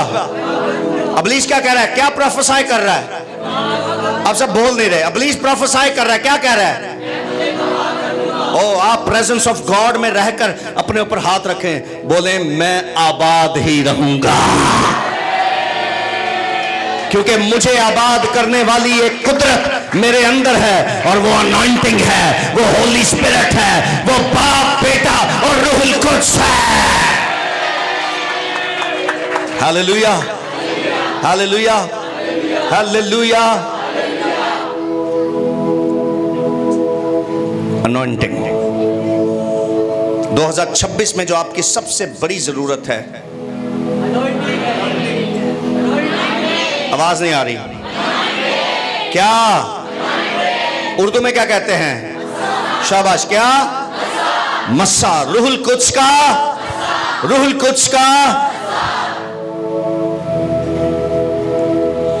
इस मसा ने ओल्ड टेस्टामेंट और न्यू टेस्टामेंट की है, और आज भी उस मसा में वैसी ही ताकत है।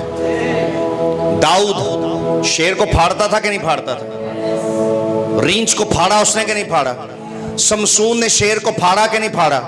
बोलिए, आपकी लाइफ में आने वाला हर नापाक शेर इसी तरह फाड़ा जाएगा। और कौन फाड़ेगा उसको? कौन फाड़ेगा? आप फाड़ेंगे, लेकिन विद अनॉइंटिंग। हालेलुया। इधर सुनिए, लोग कहते हैं शमसून के बालों में ताकत थी। शमसून के बालों में ताकत नहीं थी, उसके बाल सिर्फ खुदा के साथ एक कमिटमेंट थी। मैं इसलिए इतने दावे के साथ कह रहा हूं क्योंकि जब उसकी लटें काट दी गई थी, ताकत उस वक्त भी उसके अंदर थी। उसने जब आखिर में उस महल को तोड़ा, उसके ये दोनों पिलर्स के सेंटर में खड़ा था वो। इधर आए दो बंदे, इधर आए, इधर आ जाओ, आप भी आओ। ये समझे दो पिलर्स थे और इस तरह वो बंधा हुआ था। इस तरह उसके हाथ दोनों पिलर्स पर बंधे हुए थे और उसकी लटें कटी हुई थी, उसके बाल उसके सर पे नहीं थे। उसने पता क्या कहा? उसने कहा, फकत एक बार मुझ पर नजरे करम कर दे कि मैं जो मेरे साथ हुआ उसका बदला ले सकूं। और देखिए, उसने अपने हाथों से उन पिलर्स को, उस महल के पिलर्स को उसने तोड़ दिया। उसके बाल नहीं थे, उसके बाल। तो फिर इसका मतलब बालों में ताकत, फिर ताकत उसको कहीं और से आती थी।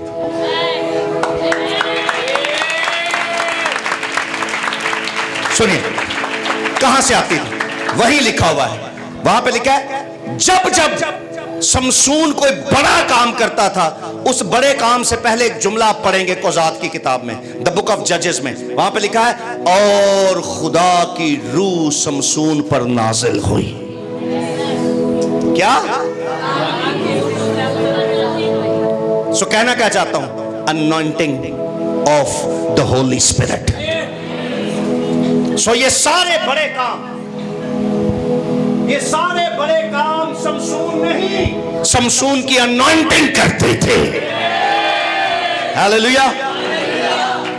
आप हर वो पिलर जो आपके खिलाफ खड़ा है, आज शुभ गिरता है यीशु के नाम में। हर वो नापाक शेर जो आपके खिलाफ खड़ा है, आज शुभ काटा जाता है यीशु के नाम में। हर वो रींच जो आपके खिलाफ है, आज शुभ काटा जाता है यीशु के नाम में। वो सब लोमड़ियां जो खेत बर्बाद करती हैं, तो तेरी अनॉइंटिंग के वसीला से वो सब बर्बाद होती हैं यीशु के नाम में। अपने कदमों पर खड़े हो जाइए। हरिये हरिये हरिये हरिये।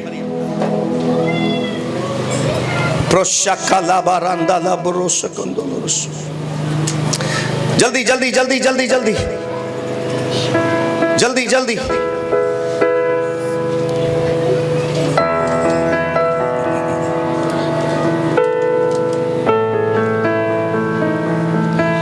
क्या आप उस अनॉइंटिंग को लेने के लिए आगाज कर सकते हैं? अभी शुरुआत कर सकते हैं, शुरुआत कर सकते हैं। मैं आज सुबह आपको ये बरकत देना चाहता हूं, आज सुबह मैं आपको ये दुआ देना चाहता हूं। आप में से सीरियसली होकर सुनिए, जिनको लगता है कि मैं ऐसा नहीं कर सकता 15 दिन के लिए, वो नहीं, मगर जो ये कर सकते हैं 15 दिन के लिए, 15 दिन के लिए। और कब से शुरू करना है? आज कब? आज कब? आज कब? अभी कब? इसी वक्त, अभी इसी वक्त। कितने बजे? कितने बजे? कितने बजे स्टार्ट करेंगे? 12:35 पे। ओके, मेरी घड़ी में तो 35 नहीं हुए, कई लोग 35 पे शुरू करेंगे। मेरा फोन कहाँ है? हाँ, मेरे पास 32 हुए हैं अभी, 12:32। आईफोन का टाइम है ये, इस पे सेट नहीं करना पड़ता। जो पाकिस्तान का स्टैंडर्ड टाइम है ना, आईफोन वो बताता है 33 हो गए। पाकिस्तान में इस वक्त 12:33 हुए हैं, एग्जैक्ट टाइम है। आईफोन पे आपको सेट नहीं करना पड़ता। आप में से बहुत सारे लोगों के पास आईफोन है, इस पे ऑटो पे है। जिस मुल्क में आप जाएंगे, मैं जब जहाज में होता हूं तो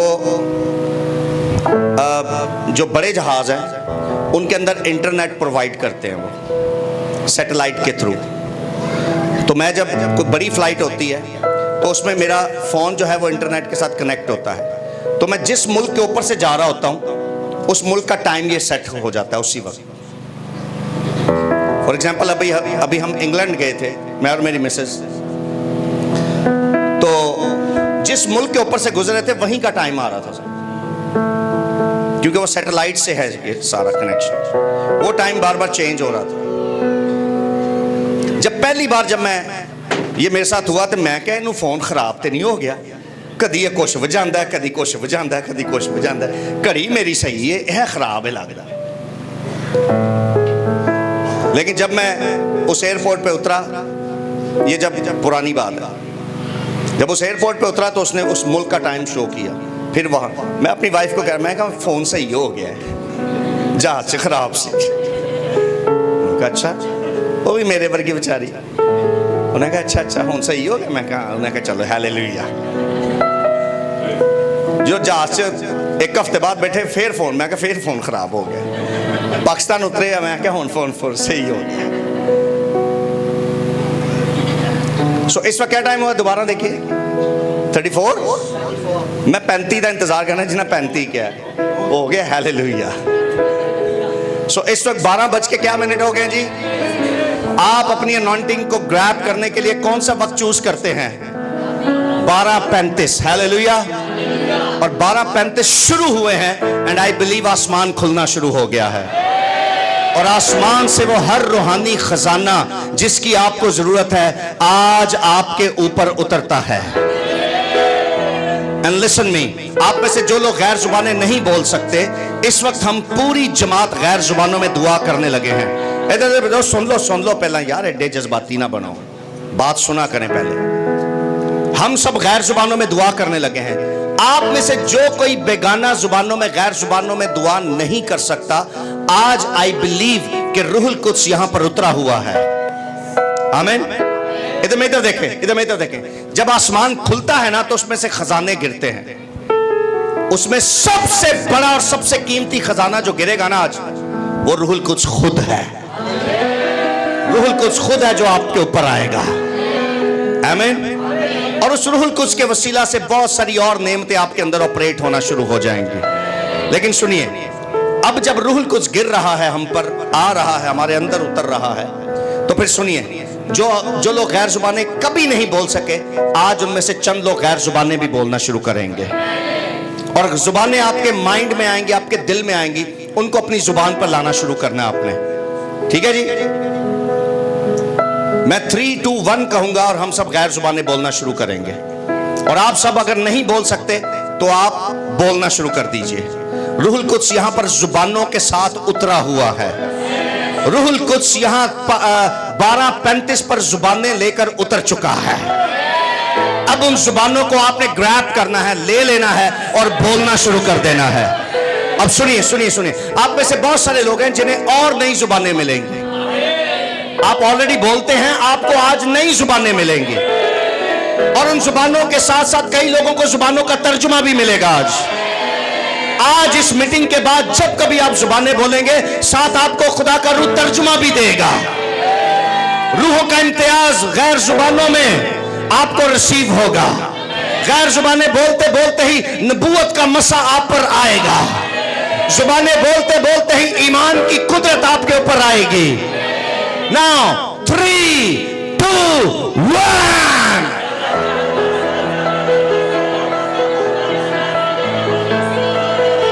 Come on, church.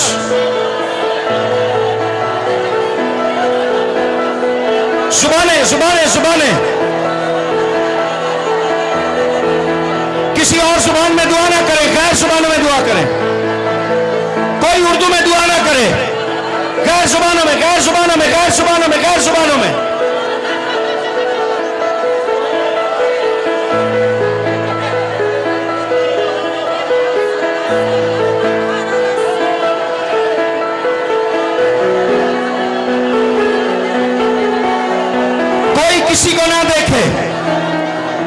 अपनी आंखें बंद करके मगन हो जाए, खो जाए रूहुल कुद्स में, खो जाए रूहुल कुद्स में, खो जाए रूहुल कुद्स में, गुम हो जाए रूहुल कुद्स में, मगन हो जाए रूहुल कुद्स में।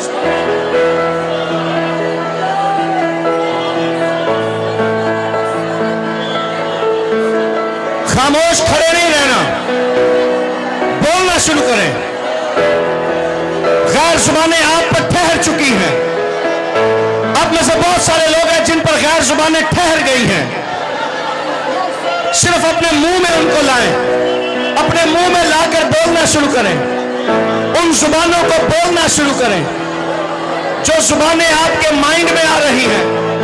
शायद वो एक लफ्ज है, दो लफ्ज है, तीन लफ्ज है, ये खुदा की तरफ से है, अबलीस की तरफ से नहीं है।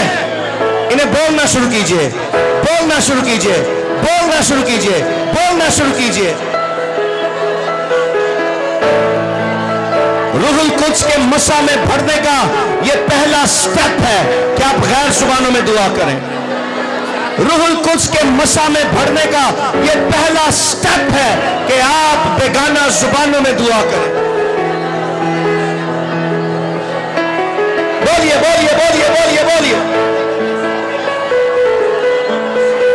अगले 5 मिनट तक आप गैर जुबानों में दुआ करेंगे। अगले 5 मिनट तक आप गैर जुबानों में दुआ करें।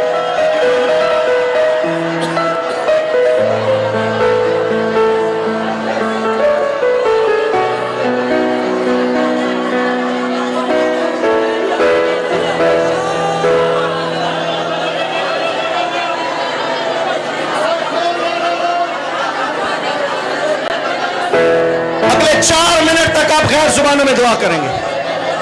अगले 4 मिनट तक आप गैर जुबानों में दुआ करेंगे।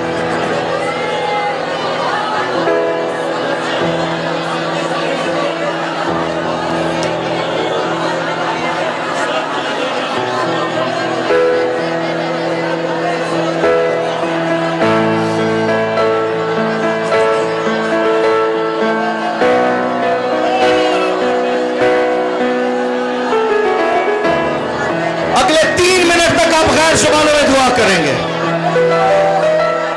जो नहीं बोल सकता वो अपना वक्त बर्बाद कर रहा है। ले लीजिए, इस अनॉइंटिंग को ग्रैब कीजिए। इस अनॉइंटिंग को अपने घर लेकर जाना है आपने, ताकि तेरे घर के बंधन टूट जाए। जो अनॉइंटिंग आपके बदन में जा रही है आहिस्ता आहिस्ता, इस अनॉइंटिंग को अपने घर लेके जाना है आपने, ताकि आपके घर में उठने वाले बंधन टूट जाएं यीशु के नाम में। 2 मिनट तक और गैर जुबानों में,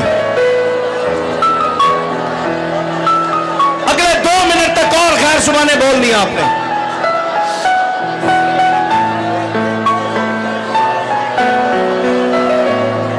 शाबाश शाबाश शाबाश। इस वक्त को जाया ना करें।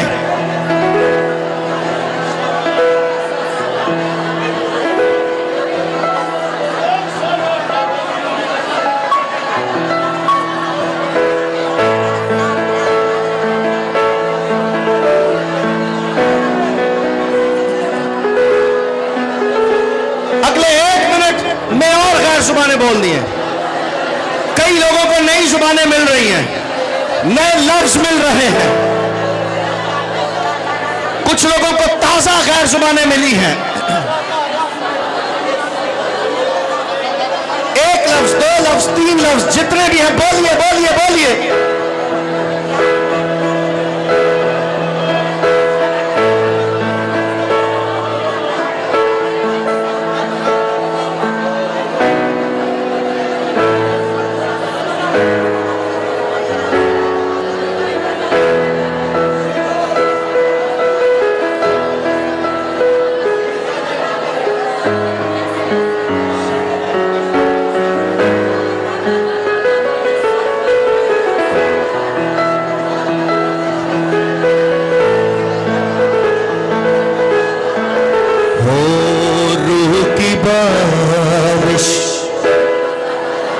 बरसा चाहती है रूह की बारिश, बरसा चाहती है खुदावंद की शिफा आती है, खुदावंद की शिफा आती है। अपने हाथों को उठाइए और मेरे साथ कहिए, रूह की बारिश बरसा चाहती है खुदावंद की शिफा आती है, खुदावंद की शिफा आती है। प्रेम की बरखा बरसा चाहती है खुदावंद की शिफा आती है, खुदावंद की शिफा आती है। रूह की बारिश बरसा चाहती है, फिर से कहिए रूह की बारिश, रूह की बरसा चाहती, खुदावंद की शिफा आती है, खुदावंद की शिफा। ये शिफा सिर्फ जिस्म की नहीं बल्कि आपकी रूहों की भी शिफा है। अब कहिए, प्रेम की बरखा बरसा चाहती खुदावंद की शिफा आती है, खुदावंद की शिफा आती है, खुदावंद की शिफा आती है, खुदावंद की शिफा आती है। आंखें बंद रखनी और आपने तालियां बजानी है। 1 2 3 4।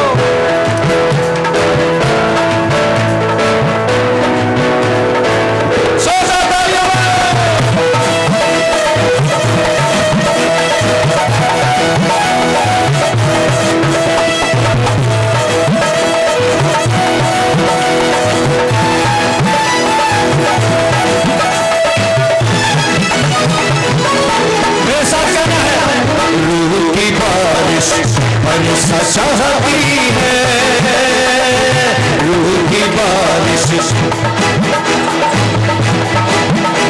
ओ रूह की बारिश, रूह की बारिश, खुदावंद की शिफा आती है, खुदावंद की शिफा आती है, खुदावंद की शिफा आती है।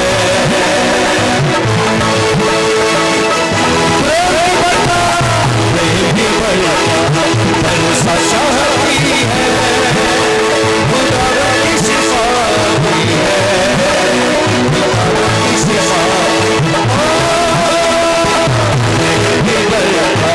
बरसा चाहती है खुदावंद की शिफा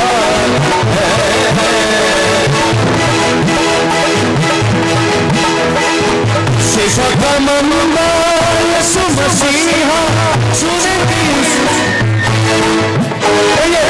शिफा का मंबा यीशु मसीहा सुनेगा उसी को है। ये सुनिए कौन सा वक्त है? ये उसको छूने का कौन सा वक्त है? जिस वक्त वो अनॉइंटिंग हमारे अंदर डाल रहा है। शिफा का मंबा यीशु मसीहा छूनेगा उसी को वक्त है ये। शिफा का मंबा यीशु मसीहा छूनेगा उसी को वक्त है ये। अपने ईमान से उसके लहू से पापों से धुलने का वक्त है ये। अपने ईमान से उसके लहू से पापों से धुलने का वक्त है।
खुदावन की शिफा की है, रूह की बारिश चाहती है, खुदावन की शिफा की है, खुदावन की शिफा की है, रूह की बारिश बरसा चाहती है, खुदावन की शिफा की है, खुदावन की शिफा की है, खुदावन की शिफा की है, खुदावन की शिफा है, खुदावन की शिफा आती है। Hallelujah, hallelujah, hallelujah. किसने आज नए लफ्जों में दुआ की है? सच बताइएगा। किसने आज गैर जुबानों के नए लफ्जों में दुआ की है? किसने आज पहली बार गैर जुबानों में दुआ की है? कितने लोग हैं? बोलिए बोलिए, हाथ दिखाइए। 1 2 3 4 5 6 7 8 9 10 11 12 13 14 15 16 17 18 19 19 लोग आज रूहुल कुद्स से मामूर हुए हैं, और इससे ज्यादा तादाद में वो लोग हैं जिन्होंने नए लफ्जों में दुआ की है, जो ऑलरेडी गैर जुबानें बोलते थे मगर आज उनके लफ्जों में और इजाफा हुआ है। एंड आई बिलीव, सुनिए इधर मेरी तरफ देखिए, ये जो नए लफ्ज जिन लोगों को मिले हैं ना, इनको सिर्फ लफ्ज नहीं मिले, इन लफ्जों में बहुत सारी नेमतें भी मौजूद हैं। और इस 15 दिन में आपने किसी के लिए दुआ नहीं करनी। 15 दिन में आपने, रिपीट कीजिए, क्या नहीं करनी? किसी के लिए नहीं, बल्कि सिर्फ और सिर्फ इन 15 दिन में अपनी अनॉइंटिंग को और बढ़ाएं। उसके बाद आपके पास्टर 15 दिन के बाद किसी को भी अनॉइंट कर सकते हैं तेल के साथ। एंड आई बिलीव उसके बाद आप जिस पर हाथ रखेंगे,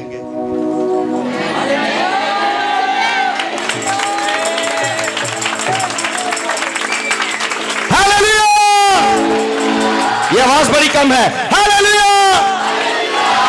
ये भी बड़ी कम है, हालेलुया, आप इससे भी ज्यादा कह सकते हैं, हालेलुया, हालेलुया।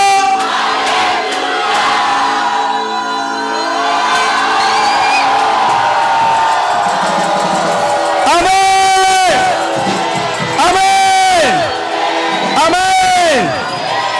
मैं तुम्हें बरकत देता हूं यीशु के नाम में। अपना सीधा हाथ मेरी तरफ कीजिए, अपना सीधा हाथ मेरी तरफ कीजिए, अपना सीधा हाथ मेरी तरफ कीजिए। आप दोनों आ जाए, अपना सीधा हाथ मेरी तरफ कीजिए please. Proshakala moromondro serada rosso presayandro lo maya carandro serandro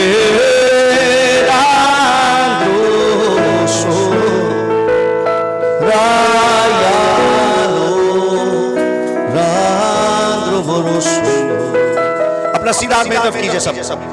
मैं खुदा का खादिम होता हुआ तुम्हें खुदा बाप, बेटे और रूहुल कुद्स के नाम में बरकत देता हूं। तुम्हें खुदा बाप, बेटे और रूहुल कुद्स के नाम में बरकत देता हूं। तुम्हें यह बरकत देता हूं कि तुम्हारी नजरें खुदावंद की तरफ लगी रहें। तुम्हें यह बरकत देता हूं कि तुम्हें किसी इंसान के आगे रोना ना पड़े, बल्कि तुम्हारे आंसू आसमान की बादशाही के लिए बहने वाले हों।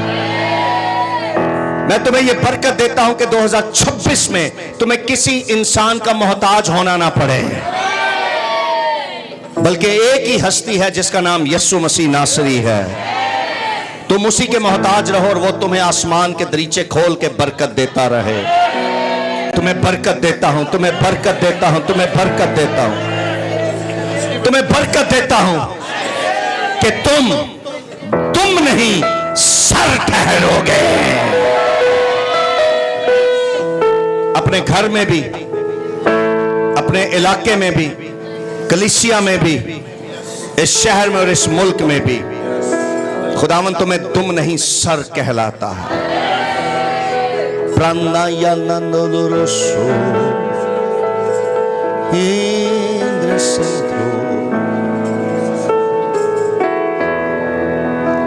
मुझे बर्तनों के टूटने की आवाज आ रही है। सुनिए, वो बहुत सारे नापाक बर्तन जो इब्लीस ने तुम्हारे अंदर रखे हुए थे, In Jesus' name, in Jesus' name, in Jesus' name. सुनिए, कलाम में लिखा है कुछ बर्तन इज्जत के होते हैं और कुछ जिल्लत के। यीशु के नाम में जिल्लत के बर्तन तुम्हारी जिंदगियों से टूट जाए और ज्यादा जिल्लत के बर्तन टूट जाए तुम्हारे बदनों से, तुम्हारी जिंदगी से रिमूव हो जाए, तुम्हारी जिंदगी से रिमूव हो जाए। तुम्हें 2026 की ये बरकत देता हूं, मगर तुम खुद इन जीसस ने तुम खुद वो बर्तन बन जाओ जो इज्जत का बर्तन होता है। तुम वो बरकत बन जाओ जो इज्जत का बर्तन होता है। खुदावंद 2026 खत्म नहीं होने देगा कि इसके खत्म होने से पहले ही तुम्हारे घर में, तुम्हारी जिंदगी में कुछ नई चीजों का जबरदस्त इजाफा होगा, नई चीजों का इजाफा होगा, नई चीजों का इजाफा होगा। I believe in Jesus name. आज आप में से बहुत सारे लोगों की रूहानी जिंदगी में इजाफा हुआ है। सो ये इस बात का निशान है कि आपकी जिस्मानी जिंदगी में, आपकी फैमिली लाइफ में, आपकी पर्सनल लाइफ में भी, आपके घर, आपकी लाइफ में, आपके बिजनेस, आपके फाइनेंस में 2026 में जबरदस्त तौर पर एक यू टर्न आएगा और एक इजाफा इजाफा इजाफा इजाफा इजाफा इजाफा इजाफा इजाफा इजाफा यीशु के नाम में।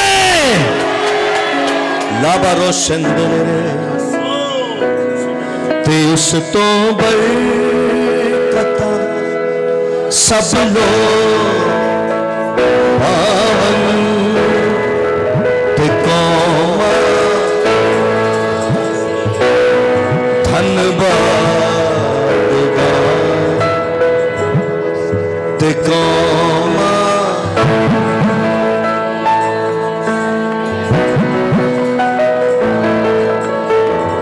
यीशु नाम मुक्ति दे, अंधेरों मेरा दिखलाए, यीशु नाम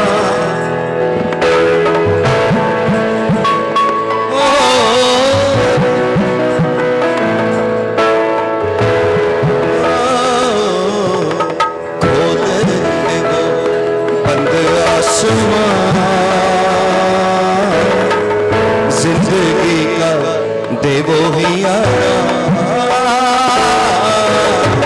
खोल दे वो बंद।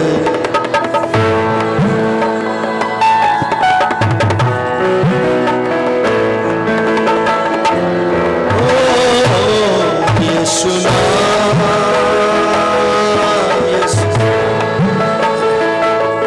यीशु नाम, यीशु नाम, यीशु नाम,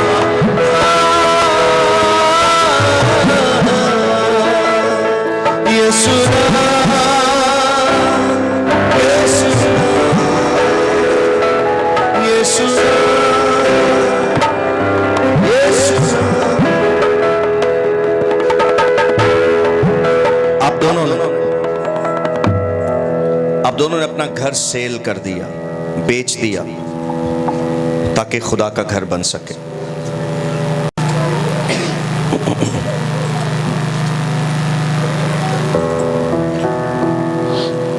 जिस घर का एडवांस आपने ले लिया कि वो बेच डाला जाए ताकि वो पैसा खुदा के घर में डाल दिया जाए। आज खुदा का खादिम होते हुए आप दोनों को बरकत देता हूं। तुम तो भी दुम नहीं, सर ही ठहरोगे। खुदावंद आसमान का खुदा अपने आसमानी खजानों को तुम पर खोले रखेगा और इसके बाद जब मुकम्मल तौर पर तुम वो घर बेच डालोगे और उस घर से निकल जाओगे, तो प्रोफेसाई करता हूं कि ऐसी कुदरत में तुम आसमान को खुला हुआ देखोगे जो तुमने अपने घर में भी नहीं देखा। तुमने ये सोचा कि हम दोबारा किराए पे चले जाएंगे, दोबारा रेंट पर जाएंगे, मगर खुदावंद फरमाता है कि तुम एक ऐसे खुले आसमान को देखोगे जो तुमने अपने घर में भी नहीं देखा। तुमने जो अपने घर में भी नहीं देखा, मगर जिंदा वो खुदा है जिसकी हजूरी में, जिसकी प्रेजेंस में खड़े होकर तुम पर प्रोफेसाई करता हूं कि तुम दोनों इतनी प्रॉपर्टीज बना लोगे जो तुम्हारी अपनी जाती होंगी, जो तुम्हारे पास भी होंगी, तुम्हारे बच्चों के पास भी होंगी। जो कोई खुदा की बादशाही के लिए अपना कुछ बेचता है, वो उस खजाने को ले लेता है जो उसमें भी रहता है और उसकी नस्लों में भी रहता है। तुमने एक घर बेचा खुदा की बादशाही के लिए, खुदा तुम्हें कई घर देगा। और जमाना सुन ले, जिसने जो बातें माजी में करनी है वो करता रहे कि पास्टर जूलियस ने ये भी बना लिया, ये भी बना लिया, ये भी बना लिया, ये भी बना लिया, वो कहते हैं, उनको कहने देना। मगर तुमने जो बेचा उसके एवज खुदा तुम्हें कसरत से देगा। लेकिन कभी भी अनॉइंटिंग का सौदा नहीं करना। कभी भी तुम दोनों में से कभी भी इब्लीस तुम्हारे अंदर यह काम ना करने पाए कि तुम अनॉइंटिंग का सौदा कर सको। अनॉइंटिंग को हमेशा खरीदते रहना, लेते रहना, लेते रहना, लेते रहना, लेते रहना। इस चर्च के अलावा भी जो ब्रांचेस हैं, खुदावंद उसमें सरफराज करेगा। 2026 में बहुत सारी रूहें तेरे वसीला से, तुम्हारे वसीला से बचेंगी। और तुम अनॉइंटिंग को ग्रैब करते हुए बहुत सारी रूहों को भी ग्रैब कर पाओगे। यीशु के नाम में ग्रैब कर पाओगे। यीशु के नाम तुम्हें बरकत देता हूं। खुदा का फजल और ज्यादा तुम पर हो। Grace upon your life, grace in your life, in Jesus name, in Jesus name, in Jesus name, amen, amen, amen.